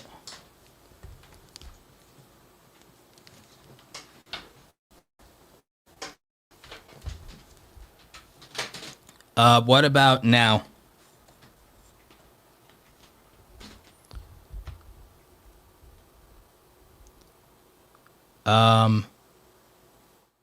Even before I did the update on the Mac, it was doing something like that. Good now? Okay. It's either the wiring, it's either the cable, which I don't know why it would be the cable, but it's not impossible. It's either the cable or it's the cable hitting another cable, which again, I'm trying with the cable management, or it's literally just the Rodecaster being 5 or 6 years old. So, it's one of those things. So apologies. But yeah, like I was saying, consider changing up a couple of thumbnails and titles, like I was saying. Again, you have some really good outliers here, especially this recent one from 2 days ago. So again, you are able to make videos that get views. I mean, look at this. You are able to make videos that get views. It's just a matter of finding the right topics, and that can be challenging. That can be difficult. But again, you are onto something. Even with one of these latest videos, you did get 1,000 views in a day here.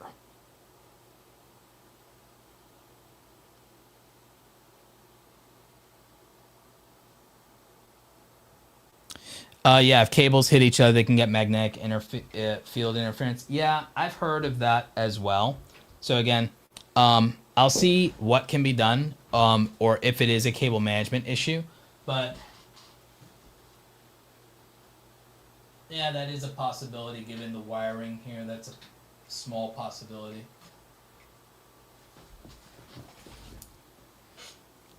I wonder if there's a premium cable that just avoids that. I wonder if there's literally a way to just throw money at the problem. But anyway, what was I saying here, Dex? So what I was saying here, Dex, is one, if you can keep consistency up, that'll obviously help. Let's see what's going on with short form. Some of your short form is doing better than others. You don't have a lot of it, though. I think with short form, daily AI news short form probably could do well for you. So I wouldn't be against that either. But again, I think it's just hit or miss on some of your topics or some of the framing of your topics. But some of these views, especially for a channel your size, are not bad at all, really. And again, you did really well with this one. So kudos to you.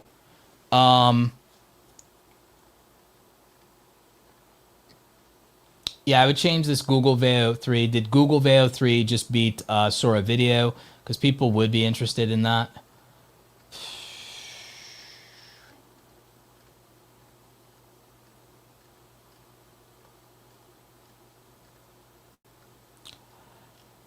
It seems to me that a lot of people are not nearly as interested in what the AI can do in terms of a lot of those videos from you. They are sometimes, though.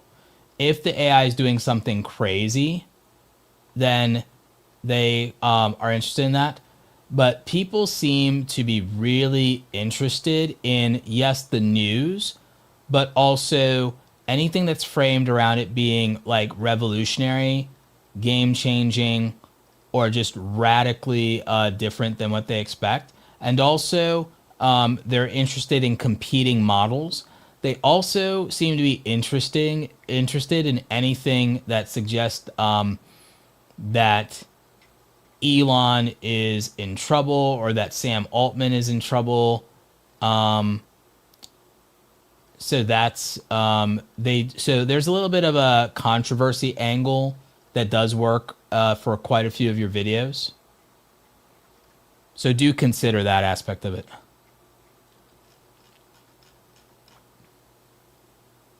Yeah, I do have enough cables here probably to power a starship. I probably literally have enough cables here to make a hammock that could actually hold a human being. So yeah, so those are some of my thoughts for you, Dex Not Dexter. Again, I think that you do have potential with this channel. The ability for a channel of your size to get a 1,000 view outlier in a 2-day period is actually fantastic around something like this. So again, there are things you can lean into. It's just a matter of topic selection more than anything, I would say. So again, something to think about. If you can source the topics, I keep telling all of you, topic is probably the most important thing in deciding how many views you get. Then a good title and thumbnail combination, and then the relevance of timing could overshadow all of it. So if I were to put it in order, I would say topic, timing, title, thumbnail, if I were to put it in an order of what is valuable and what gets views. So I would say probably topic and timing, then title and thumbnail. I would actually put topic and timing as even, and those as a combo of the topic and the timing I think are an inseparable combo, and I think that the title and thumbnail are an inseparable combo. So if I had to, I like saying topic, title, thumbnail, and timing because it sounds better, but the truth is it's topic and timing and then title and thumbnail.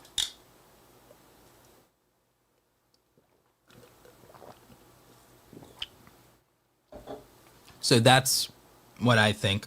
But again, what do you guys think in the chat? What do you think in the comments? Let me know. Would you give different advice? Would you do it differently if you were an AI news channel? Again, I think AI news daily in shorts could be game changing here, as long as you can keep up with a constant drip and feed of AI news and AI features. And so maybe the AI news and features would do better as shorts. And then you still could do long form on the ideas that you think have the most merit or that you're the most interested in. And I think that that would be actually very good for you, Dex, not Dexter. But again, that's just my opinion. Let me know what you guys think in the chat. All right, and there we go.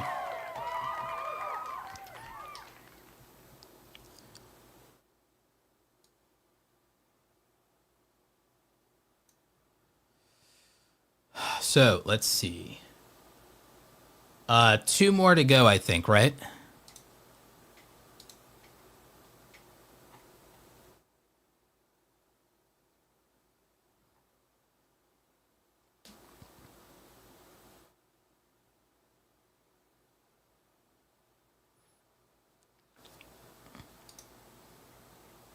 So let's see.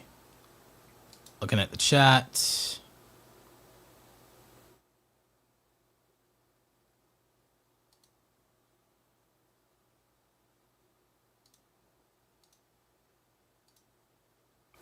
All right, cool.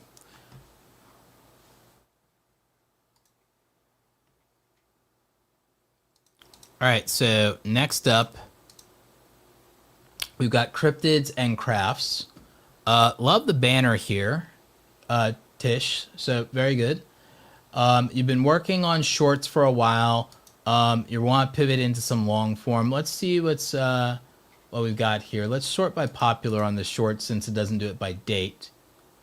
So you did a Halloween ghost thing, and that got 17K views. Kid Loves God of War. Mini crafts. Okay, so for a relatively new channel with 100 subscribers,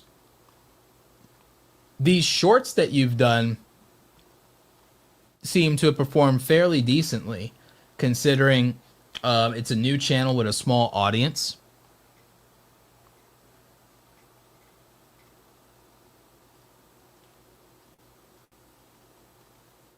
So again, these views are not bad.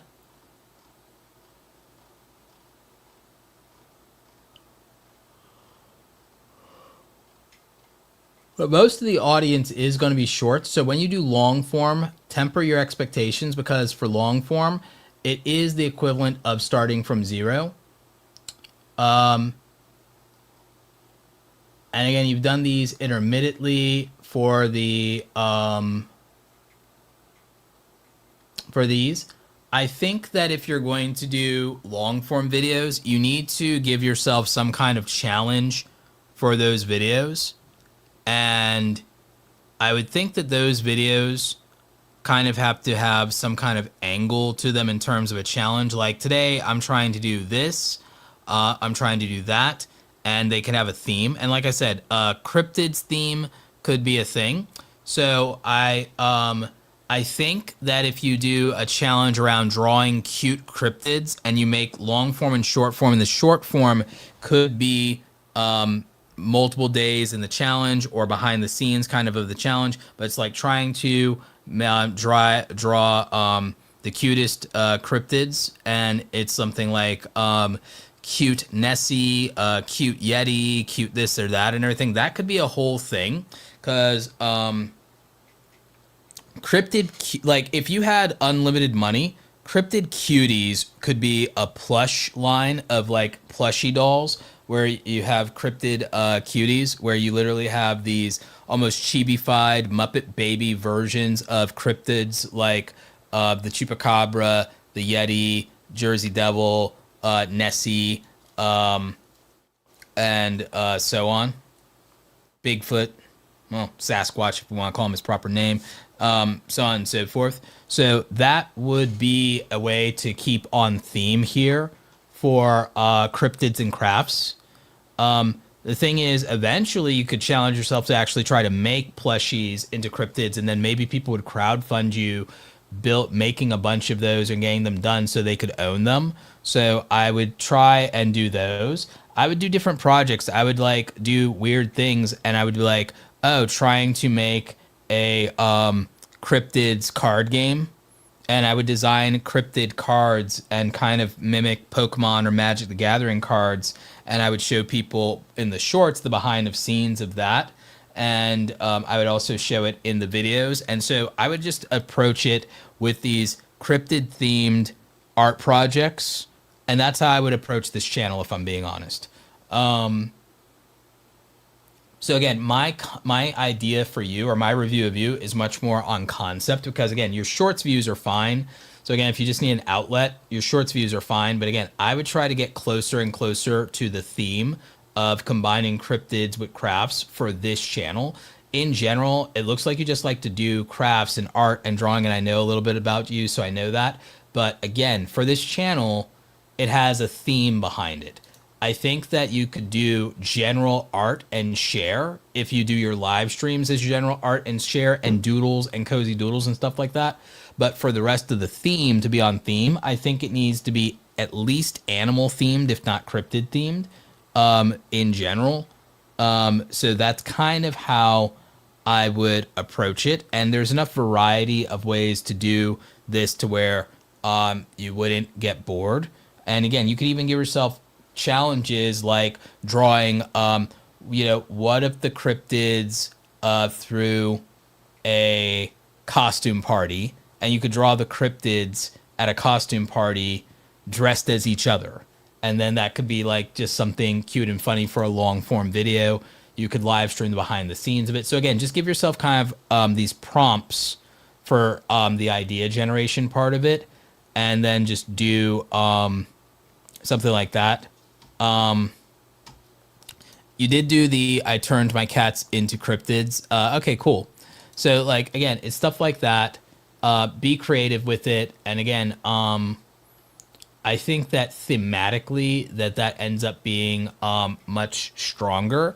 I also think if you do drawing videos, or even live sketch videos, and you talk about the mythology of cryptids, or you explain a cryptid while drawing it, like you know everything about whatever in 10 minutes, like everything about the Chupacabra in 10 minutes, everything about the Yeti in 10 minutes, everything about Lizard Man in 10 minutes, everything about Mothman in 10 minutes, and you draw and you do a time lapse of you drawing the cryptid while doing a voiceover later of explaining the lore of the cryptid. Those are interesting, both auditorially and visually enough to also drawing an audience, and it'd be kind of cool. So that would be, so concept wise, that's what I got for you, because again, I think the thing that you need the most help with there is just something conceptually around this channel. And I think conceptually and thematically doing stuff like that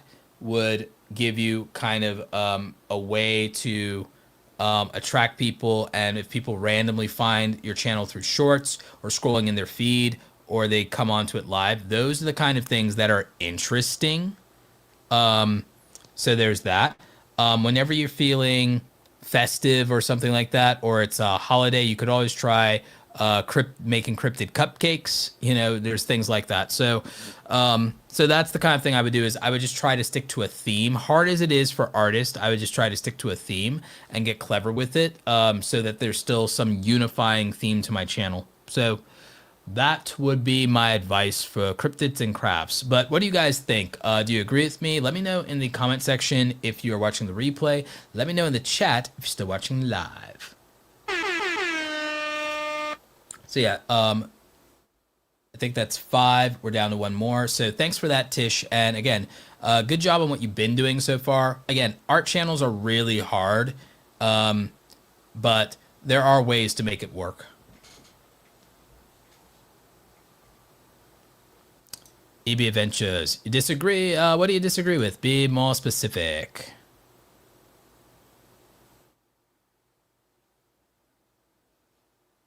I'm curious about that.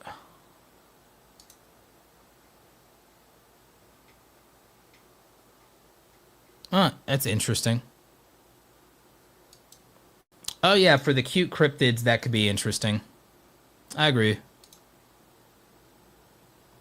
Nice idea, Michael. Anxious Yeti.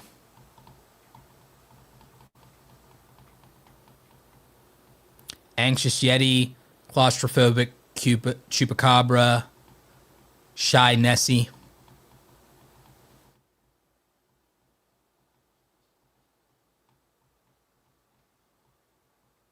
Insecure lizard man. No offense, Mark Zuckerberg. We love you, Mark. Let's see.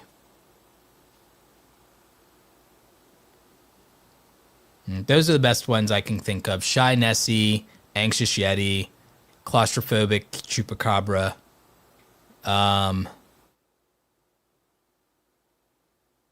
Insecure lizard man. ADHD Mothman.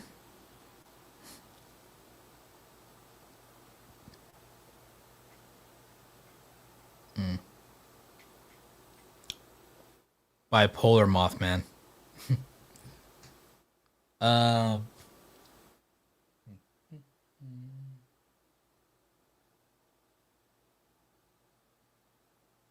So yeah. So something like that.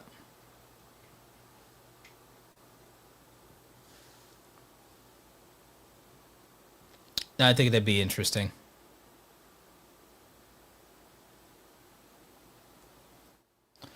Mentally exhausted Mothman. No, wait. Emotionally exhausted Mothman. There you go. Emotionally exhausted Mothman. That's the one.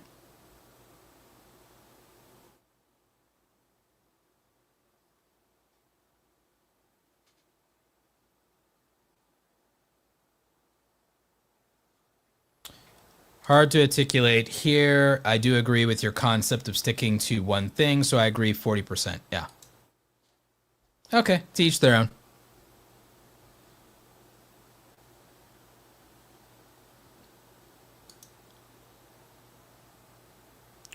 Nervous Nessie. That's good. Nervous Nessie. That's good. I like that. Makes sense.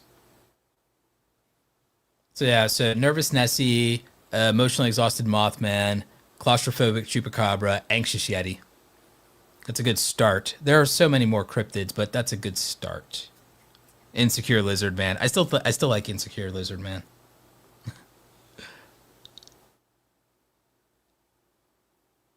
Anxious Lizard Man. That could work, yeah.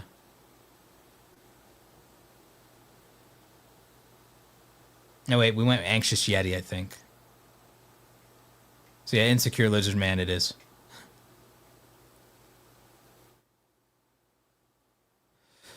Let me think. Trying to remember some other cryptids. We went with Chupacabra, the Yeti. Can't think of one for Jersey Devil, if I'm being honest. Can't think of one for Jersey Devil. The Yeti. Shy Sasquatch. Shy Sasquatch. That's good.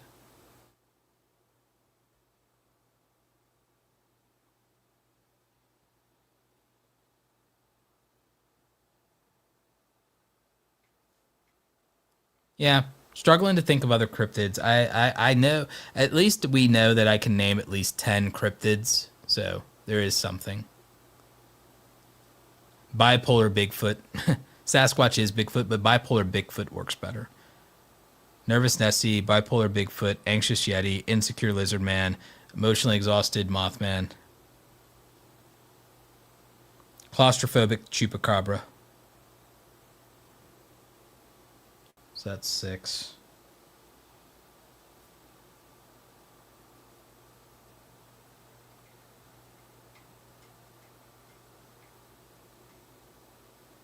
Yeah, that's 6. I can't think of the rest right now. Trying to think of one for the jackalope. Yeah, that one's rough. Jittery jackalope. Oh, jittery jackalope. 7. Yeah, we'll leave it there. That's pretty good.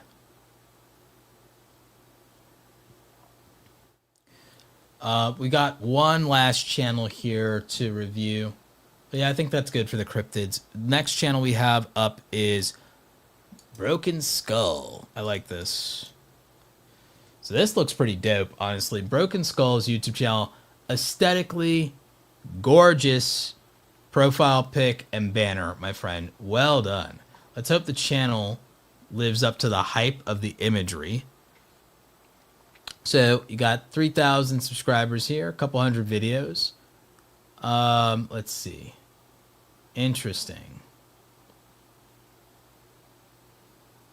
Looks like you do a lot of horror game stuff, as best as I can tell. Welcome to the Bone Zone. Expect weekly, packed with jump scares, spine-chilling gameplay. Okay, I like this. I like this. This is good.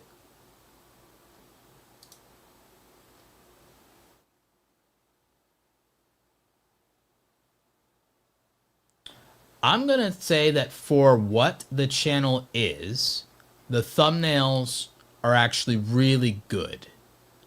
Thumbnails are really good. Trying to tap into Dispatch didn't work for you because, again, it's not a horror game. I get jumping on trends, but for your audience, not so much.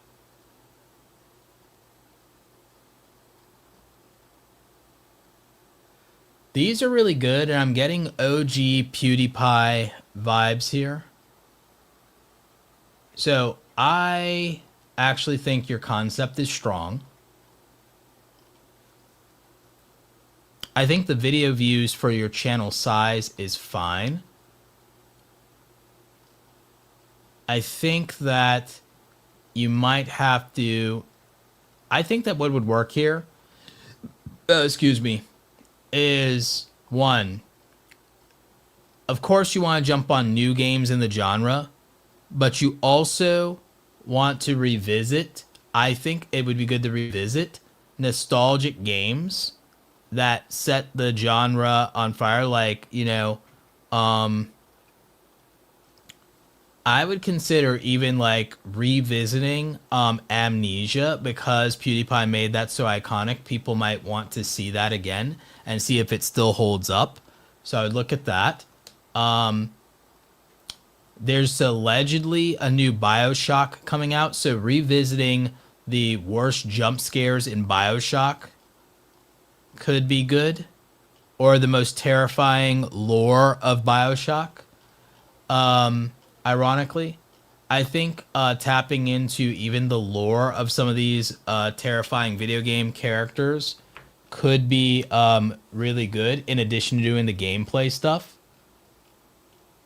So almost consider that another format you can add to this channel is doing the creepypastas around video games. You're actually in the middle of experimenting with thumbnails at the moment, you say? Interesting. And using shorts to push long form videos. So the strategy for using shorts to push long form videos is not what you guys think it is. If you're going to use shorts to push long form videos, my answer to it is to link 50 to 100 shorts to one long form. And it doesn't have to be a long form related to the actual video, but a long form video that overperforms and is a proven performer for your existing audience. But also, your biggest views seem to be in shorts. Don't be shy about that or be, oh, I don't want to be known as a shorts creator. Do look at the value of shorts themselves. Remember, I showed you earlier, if you were here for the earlier case study, one of my clients, Jake, just did YouTube shorts, but we did them aggressively with him doing 5 to 8 shorts a day. And his channel got extreme views on it. And the monetization was really good. And remember, for every 10 million shorts views, you get $1,000 to like $1,200, $800, $1,200. And so if you do enough shorts, and you get millions of views on them, it can add up to significant money, and it's actually easier than you might imagine to get millions of views on shorts. It is easier, arguably, just through aggressive uploads to get $1,000 from shorts much faster than it is to get $1,000 from long form. So do keep that in mind. Let's look at your live streams here. They're not terrible. If you do live streams, and you do them much, much more consistently, and you clip parts of the live streams into shorts, here's what I would do. I would do these live streams multiple times a week, and I would clip them into some of your shorts, not all of your shorts, but I would make it a significant amount of them, and then that's easier to post shorts more consistently. You have no idea how well they'll perform, and then, so I would like play these games on live stream multiple times a week, and I would clip your jump scares and reactions from all the live streams. And those would make for really good shorts, and those could probably do views, and they would fit with the channel. So I would look at doing that. So those are things I would be exploring for you. And I think I think that can do well. Your channel's monetized, so I think you'd benefit from doing that.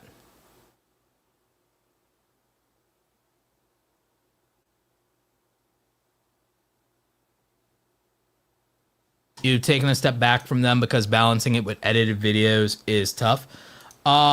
Here's the thing. If you do lives and shorts more, as much as you might have your heart set on edited videos, if anything, I would go and I would pull back to doing one edited video a week.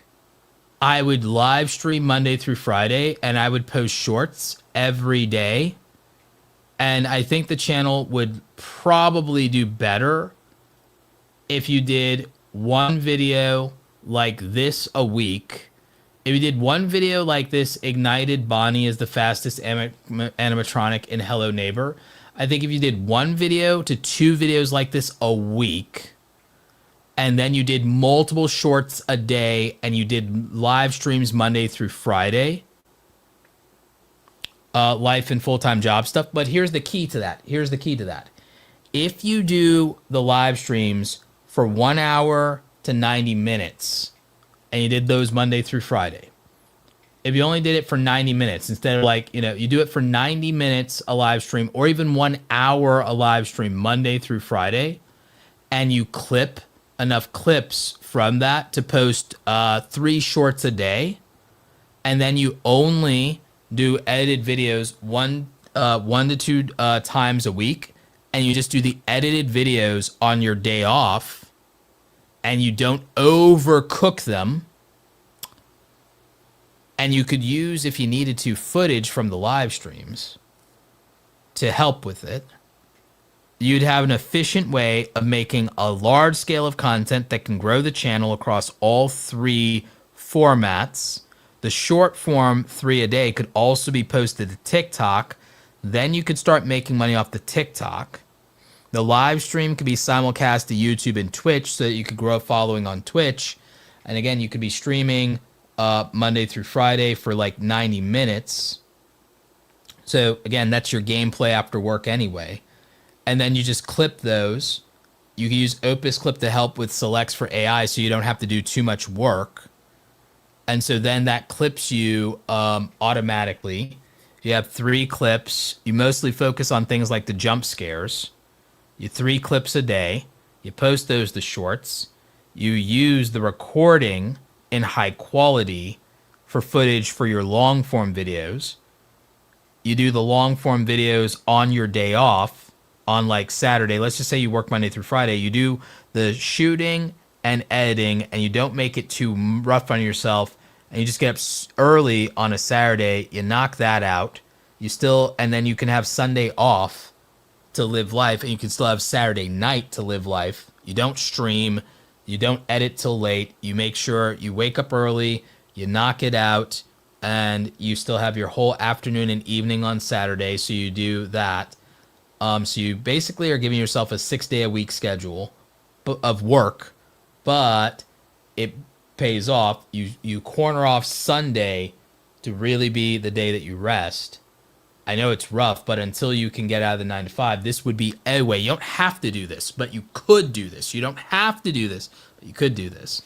And then you'd have this really efficient system that lets you have a consistent live streaming schedule. You'd multi-stream. I'd do YouTube, Twitch, and even Kick in case you grow an audience over there. And then you have multiple ways to make money. You do the short form, and you post it to YouTube Shorts, TikTok, possibly even Instagram, so you can make money on all the platforms. You automate the clipping to help you with AI, and you tweak it with Opus Clips AI. You don't spend more than 5 to 10 minutes tops on any of the short form edits, and that's mostly just trimming and cutting the right places. And again, when you want to do long form, you make 1 long form video, maybe 2 a week. You only work on it on your weekend. You don't let yourself spend 10 hours on a long form video. You make an efficient video where you only spend a maximum of 4 hours, 5 hours on 1 long form video. And if that means you only do 1 a week, so be it. You just get mad efficient with that. And you upload 1 good video long form when you can. And in the meantime, you do the live streaming and the shorts. The live streams mean you get super chats, support. You can put multiple ads in it, so it's more valuable than your long form videos actually, from a monetization standpoint. Oh, long form is monetized better. Live streams monetized better than even long form. The views even that you get on the live streams are comparable in many cases to the views you got on long form anyway. So you could do that. And if you optimize the thumbnails for the live streams, if you do the live stream thumbnails as well as you did the long form thumbnails, they'll get more views. So you could do that. You'll have more ads in them, so even if they get less views, they play more ads, so you'd make more money anyway. The short form would definitely make more money if you're putting 3 of them out a day. Eventually that'll add up to decent money. Plus you'd be getting them on TikTok, getting money there, getting money on Instagram. So you'd have a decent side hustle money even as a small creator, just from doing this and doing more. Because again, I know a lot of you have your heart set on edited long form, but from an efficiency standpoint and a monetization standpoint, it's not always the answer. So those are things I would do differently. Again, your thumbnails here are really good, but again, the views here aren't drastically different than they could be on your live streams, being really efficient with the gameplay. If you just did these thumbnails on your live streams would get these kind of views, but because they're longer, they would make much more money. So you'd have that benefit, you'd have that value from it. So, I mean, that's what I would look at there. And then with the short form, you could grow as well and grow in subscribers and views and revenue from that by just doing an abundance of short form and not comparing it to the long form. So, and you can clip a lot of that from the live streams to help you. So those would be my thoughts on this channel. Again, Broken Skull, I love your graphic design skill. I love the theme of this channel. I love the aesthetics. I love the vibe. I think it's got potential, and I think it can make some decent money, and I think it's got a good foundation. I just think it needs to be really, really efficient. And then I think it has more opportunities. Again, a lot of you underestimate live streaming and shorts as formats and fixate on only long form videos because that's what you're used to from OG YouTubers. But it's a brave new world. There is money to be made when it comes to short form, and there's money to be made when it comes to streaming now. Streaming is killing it. Look at the big streamers. They're absolutely killing it. And look at the shorts creators, even like what I showed you with Jake earlier in the stream. Being able to do 15 grand a month from short form, like incredible. Commentary, less edited content. What you saw from Eric, Sweaty Clash, daily commentary videos he's only spending 20 to 30 minutes editing on a 30-minute performed personality driven video where he has strong opinions and good humor. Killing it, great format. You saw the kind of money he could do. He can do $20,000-$30,000 in a month by doing aggressive uploads of long form, and his audience doesn't mind. He still gets 100K views every upload, so his audience doesn't mind the lack of editing. A lot of you are mistaking editing for quality, and audiences love authenticity, they love humor, they love a personality, they love a performer, and they just love somebody who has strong opinions and is unapologetic about them. I'm telling you guys, authenticity beats editing, and it's not even close. It's why streaming does so well without edits, and people are making a living streaming now. Podcasting is barely edited. It's just camera switching done live to tape, barely edited. So it's produced, not edited. So between IRL streaming, look at how well that's doing. It's produced, not edited. Podcasting, produced, not edited. Commentary now, less editing, more opinions, and it's working. There are things that benefit from editing. Storytelling, spectacle, video essays, faceless channels, absolutely. There are places for editing. But I'm telling you, if you're a working class content creator with a 9-to-5 job, less is more when it comes to editing. And remember, especially if you're a gamer, the game is entertaining enough without the editing style that you want to bring to it. So again, it's just something I want you guys to think a little bit more about, and I want to encourage a lot of you. I'm not telling you to be lazy. It's quite the opposite. If you put more effort into being a great speaker, a great performer, doing improv and comedy, scripting, any number of things, you'll rely less on the editing. Because remember what I said earlier, if you're not enough without the editing, you're not enough with it. Don't use editing as a crutch or as a way to mask insecurities about the way you're performing the content. Lean into things like your personality.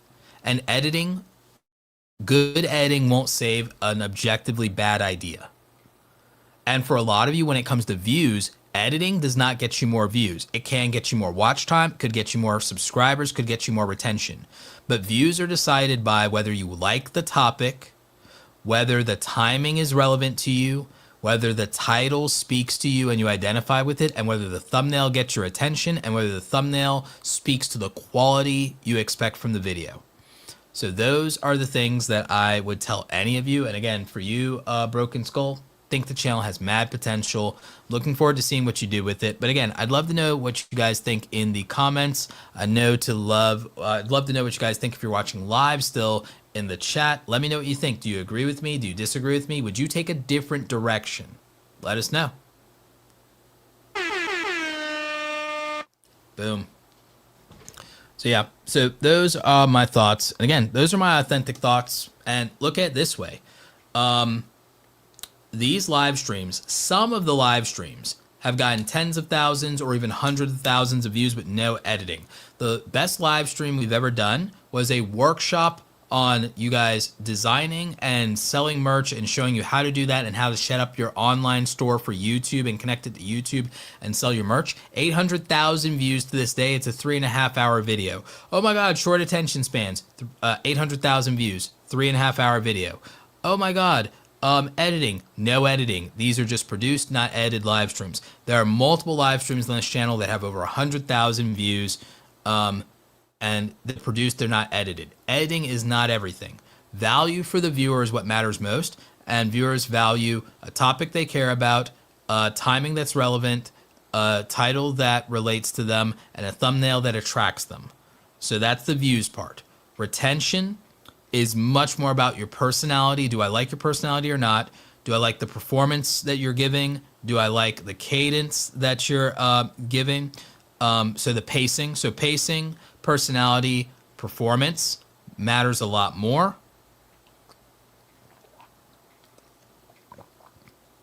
Production value is mostly lights, camera, audio. Again, don't overthink that too much. And again, even for the video, structure, storytelling, script, and yes, style would all matter together. But again, editing style is the least important out of all of those.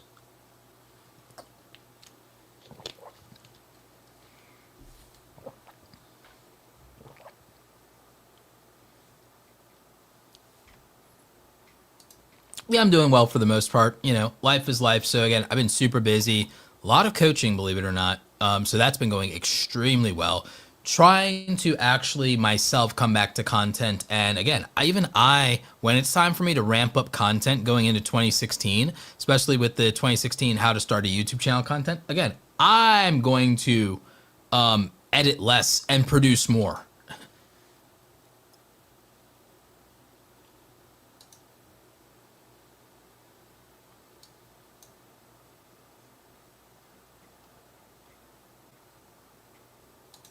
Yeah. So again, Broken Skull, hope that works out for you, and I hope you you enjoyed the review and the advice. Live streams get a lot of interaction since people aren't waiting to comment at the end like long form, so we all have been chatting with each other and Roberto. Yep, absolutely. So yeah, the other thing is live streams can have replay value. Again, if you set them up for replay value, people come and they watch them after the fact. And again, you can clip things from live streams for both long form, short form. You can repurpose, you can multi-stream. There's so much value to it of producing a high quality stream and then getting your other assets from the high quality stream. So again, it's something that is very much underestimated. But anyway, it is after midnight. We've done the 6 channels that we were going to review. We had a wonderful time. We had a lot of people come through. Also, I think I missed a few super chats that were not channel reviews. So shout out to our latest member, and also shout out to the support from my friend Abaddon Smith. Appreciate you. And again, we've got another channel member here, so fantastic. Aero Pachayo, I think I'm pronouncing that right. So yeah, or is it Aeropac CEO? Or nope, Aero Pacheco, I think, or Pacheco, Aero Pacheco, I think. So yeah. So anyway, thank you to everybody who super chatted, everybody who did channel reviews, everybody who supported, everybody who asked really dope questions. Thank you to all of our mods. Really appreciate that. Yeah, no, this was great. And thank you to bearing with the experimentation with the merged horizontal and vertical stream. Again, I'm going to have to check to see if StreamYard actually worked with YouTube's version of it, or if it did its own thing, or what the heck is going on. So we're going to see what that's like. The merge chat thing was interesting. So again, we'll see how that all played out in the end. And then also, again, shout out to our mods. And of course, shout out to our friends over at 1of10.com, the #1 tool for YouTube strategy, helping you with your topics, your titles, your thumbnails, and your timing. Make sure you're checking them out. Link is in the description. Code Roberto gets you 20% off for life. So thank you to our friends over at 1of10.com. Really appreciate them. Let's see. I'm wondering, like, if the vertical banner is a better fit. Nah, it doesn't really do it better. It still clips me. And this wide angle, this one's not better. That wide angle is not much better for the vertical. It is what it is. We'll figure it out eventually. But yeah, no, thank you so much, everybody. Stay awesome, and we will catch you next time. Remember, we've got some offers for you, and we've got some discounts. So one, we're going to put some of that in the description. Mods, if you could throw some of those things in the chat, they can get 60% off right now with the current coupon code for the live viewers only. They can get 60% off the YouTube starter kit. They can get 60% off the brand deal starter kit. and they can also get 60% off of my new collection, the Creator Keynotes collection, where you get basically 10 hours of my public speaking engagements available to you, and you'll get access to any new speaking engagements that I add to it going into next year. I plan to speak at least 4 or 5 events next year, so you'd get the replays of those, and they are shot in high quality, by the way, so they're very good. So if we could put those links in the chat, I will try and hunt down some of them for you. So this one is a link for the Creator Keynote collection. And then Michael's asking about the book. I am still working on it because YouTube added so much to the new monetization stuff that I really wanted to do it justice. So the book was going to come out this month or next month. I'm actually working with Amazon on something in terms of giving me the ability to still do pre-orders for the new date, but the book is still just to be determined. Hopefully next spring we'll have it available for pre-order again in spring of next year, because I decided to not rush it, and I decided that also because the book's almost done. The book is over 55,000 words right now. But I have to do some revisions and some new chapters, new parts of the chapters because of YouTube's new monetization updates. And I got new information from YouTube about those updates. So I wanted to include that in the book for sure. So I need a little bit more time to cook it, going into the end of the year here. And then I'm going to let my editor have more time with it. So I'm going to give my editor at least 60 days with it.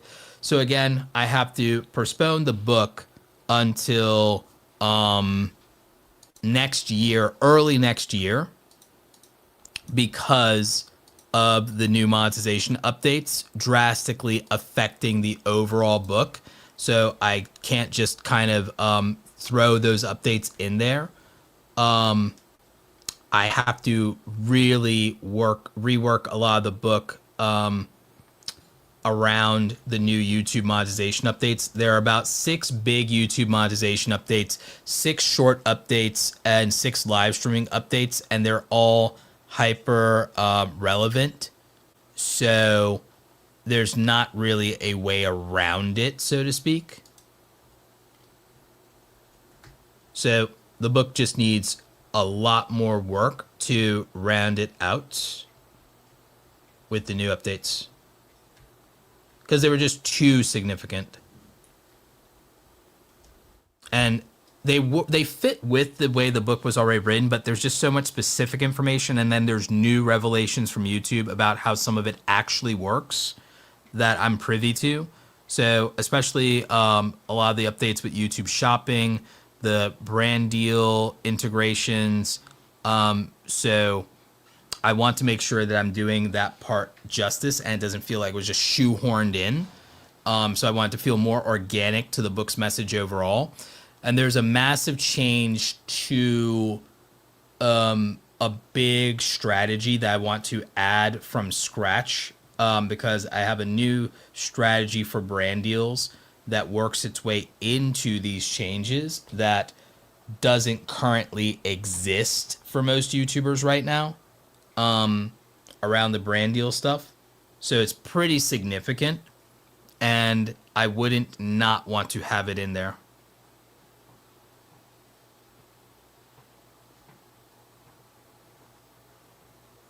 Yep. So again, for the streaming audience, we have a discount for select products right now. You can use that for 60% off the YouTube Starter Kit, Brand Deal Starter Kit, the Canva for Creators course, and the Creator Keynote collection over at awesomecreatoracademy.com. And again, I've given you some direct links for those discount offers. We never do a discount this big. We usually only do 30 or 40% off, especially for Cyber Month or whatever. But and the normal audience will only be getting those deals. This is kind of a live stream exclusive deal for you guys as far as a discount code. Everyone else will be getting a very different discount code. So this is your big one, and it's only on select products. So huge deal. We normally don't do it that way, but it's a pretty huge deal. So definitely take advantage of it. I will be announcing maybe next week or the week after that there will be a accelerator workshop. It'll be a weekend workshop. It'll be 2 days. It'll be a 2-day accelerator workshop, limited seating. I think we're going to do 25 or 30 seats. I haven't 100% figured out pricing, but it's not the cheapest offer I have. I'll tell you that now. I haven't figured out the pricing, but it's a 2-day virtual workshop. The first day is 90 minutes to 2 hours of lecture with another 90 minutes to an hour of Q&A. But the second day is the opposite, where it is mostly Q&A, where everyone will get a chance to ask their questions. We give you another day to think about your questions and to write things down, take notes, and come back and then come with specific questions and scenarios to give everyone a chance to get personalized advice during that call, but also let everyone benefit from the answers to those questions. So that's going to be really good for people. And then everyone will get the recording of those presentations, and they will also get some bonus offers in terms of included in that. They'll get some of our templates and our actual digital offers. So it'll actually be really interesting. So look forward to that. We'll be taking early signups for that accelerator. It's going to be in January, and I believe the date for that is going to be the weekend around January, 20-something is the weekend around that. And the reason is because that'll be the week after I get back from speaking at Podfest, because I'm going to be a keynote speaker at Podfest in Orlando, Florida, the week of January 15th. So the following weekend when I get back, is what will be the workshop weekend. So that's when we'll do the accelerator workshop weekend.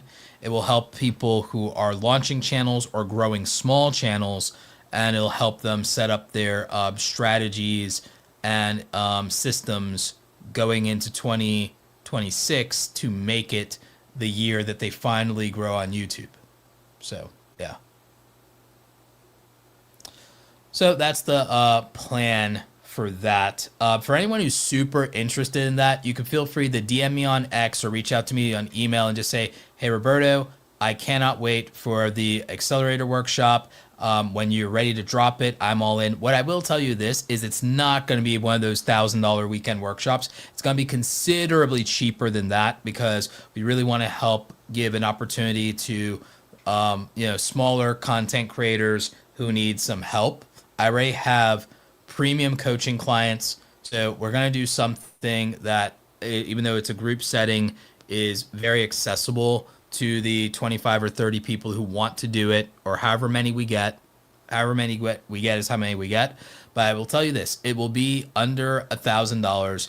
It will be, in my mind, very reasonably priced for what it is, because it is literally like almost 3 hours each day, 2 days, 6 hours with me, and a smaller room, direct answers to your questions as personalized as you need them to be, as well as a detailed and elaborate presentation on setting up your content strategy and your systems to really grow. So that is the kind of thing that you're going to get. We've actually closed up the channel reviews. The channel reviews, we have the rules for it in the description for the live stream, but we've already closed up the channel reviews for the evening fishing urban Ontario, because we're after midnight my time and we're at about the 3 hour mark. So we're all done tonight. So we have hopefully next weekend, even though it's Thanksgiving, next weekend we'll probably most likely do channel reviews again. So we have that. But yeah, January accelerator for anybody interested in that. Like I said, news about that. I'll probably drop news about that next week or the next time we meet for channel reviews. Or if we end up doing a Wednesday workshop, free Wednesday workshop next week before Thanksgiving Eve, I'll talk about it more then. Or if we do a Monday monetization stream, I'll talk about it more then. You can also DM me on X and tell me you're interested in the January accelerator workshop, Again, the goal for that one is to help new and small channels grow and make 2026 the year that they actually feel like they succeed on YouTube. And we're going to like ruthlessly go through a detailed strategy breakout, and we're going to end up doing 2 days of this. And like I said, 2 to 3 hours of the entire weekend will literally just be Q&A for the 25, 30 people that we end up having. Like maybe it's 35. Like we will literally just be doing a whole day dedicated to answering your questions and talking things out and workshopping things with you. And the first day will be laying out strategy and letting you take notes, and you still get to ask questions the first day. The second day is entirely available for you guys to ask questions. That is something different. That is not something most people do. Like I said, I know it's going to be well under $1,000 for the whole weekend. You're going to get the replay. You're also going to get some of our digital assets as well. So it's not just here's a 2-day lecture and nothing else. You're going to get some things that are going to actually help you with your thumbnails, with your strategy, with your systems. You're going to get some checklists. You're going to get some actionable things that'll be able to be put into place throughout the whole year. And the goal is to give you a running head start in 2026. So that's the entire plan, and what we're wanting to do. And I think it's going to be good for a lot of you. I think that the people who join it, because there'll be limited seating. So what that means is literally on day 2, everyone will get to ask any question that they have. Then I'll answer it for the whole group, so everyone gets the benefit from the value. And so that's why this is a little different. I already offer one-on-one coaching. I also have the Academy Pro group for office hours twice a week. But this one is basically, in my mind, a beta test for how we're going to do in-person workshops in Atlanta and on location during my speaking engagements. And when we do in-person events, this is part of how I want to do it. So this will kind of be a pilot for how we're going to do in-person workshops and do events within events and do in-person events in the greater Atlanta area coming up. So that is kind of the plan and kind of the format. So I think it'll be interesting. I think there'll be a lot of success stories and case studies that come out of it.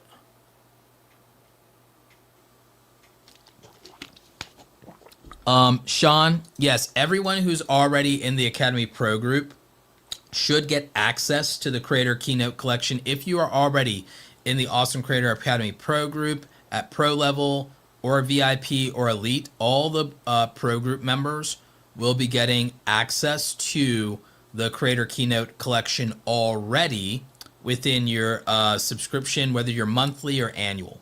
So Sean, I think you're an annual, so like again, you should be good. So you shall see an update about that in your inbox and dashboard next week in terms of access to the Creator Keynote Collection. One thing I haven't done for the Creator Keynote Collection is film the welcome video that's like, here's the welcome and here's what to expect, but all the other videos are there and they're live, and you can even see it in the checkout page. That's like, because I incorporated, they let you put the syllabus on the checkout page. So what that ends up doing is it lets me show, oh, here's what you're getting. So primary example,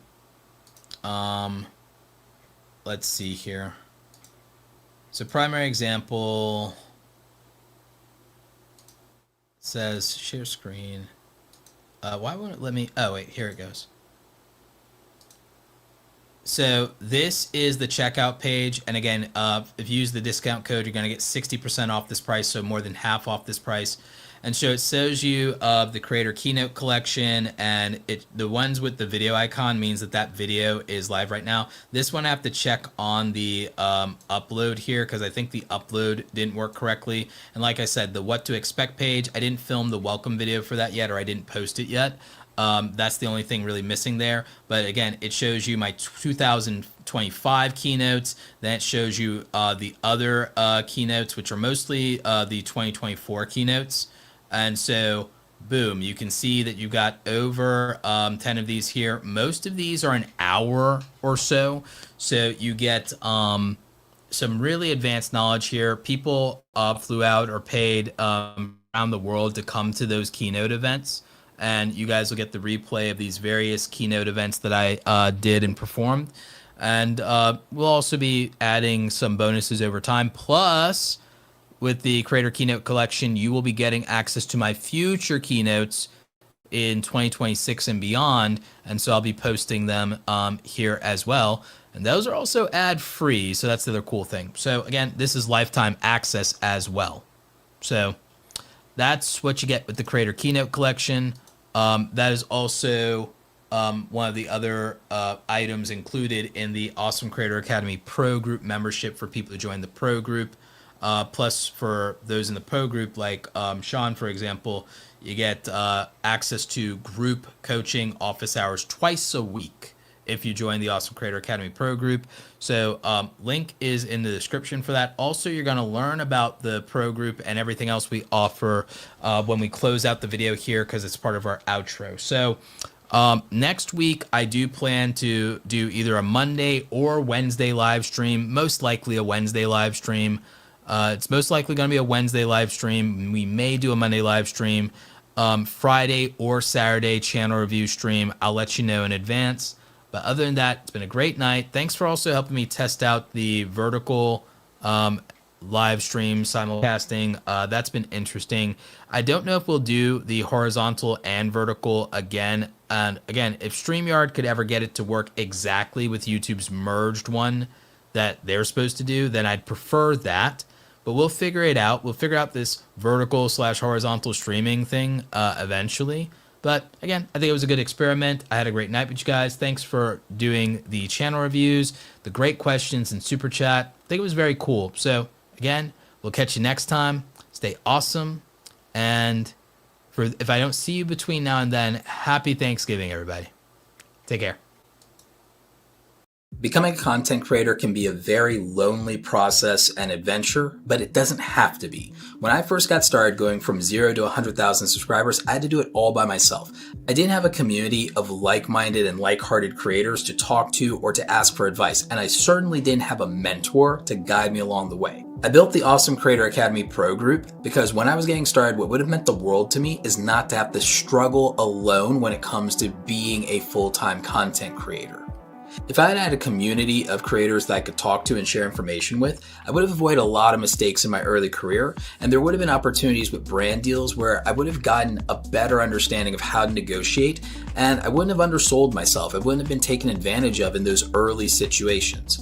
So in the Awesome Creator Academy Pro Group, myself and our co-instructor Andy Rivera, we meet twice a week for office hours with our creators, and we share information, we talk about how we're building our creator businesses, and we offer constructive criticism and critique on the things that we're working on for our projects. You'll be part of a community of usually around 100 like-minded creators who are taking this seriously just like you are. You'll also have all access as a Pro Group member to all of our past, present, and future courses, training, templates, digital downloads, and swipe files. You have full access to our creator blueprints where you'll see our systems and the frameworks that we use to execute. You know, you always fall or rise to the standard of your systems. A lot of people really underestimate how important that is. We have digital download templates that can help you so you don't have to start with a blank canvas. These done for you files are actually incredibly helpful, especially for things like your thumbnails, your media kits, and anything you need for your branding as a content creator to look professional. We have email swipe files that help you with reaching out to brands. We have great information in helping you price yourself and build your packages appropriately. And remember, as part of the Pro Group, you have the opportunity to ask questions from myself and all the other creators participating. And so this means that if you need to ask questions about negotiation or a brand deal, there's something you're not sure about, you're trying to find a better monetization opportunity with merch or affiliates, you have people who have done it before, who are already making money, that you can reach out to for advice. As I said, when I was starting out and I was flying solo, this is the thing that I wish I'd had the opportunity to be a part of, and it would have made all the difference in the world in helping me be an even more successful content creator. If you have questions, you can always reach out via support. We're happy to help you figure out if the pro group is right for you. Also, we do have the opportunity for you to become a VIP member if you also would like quarterly one-on-one coaching with me directly. Now go out there and create something awesome today, and hopefully we'll see you in the pro group. Take care.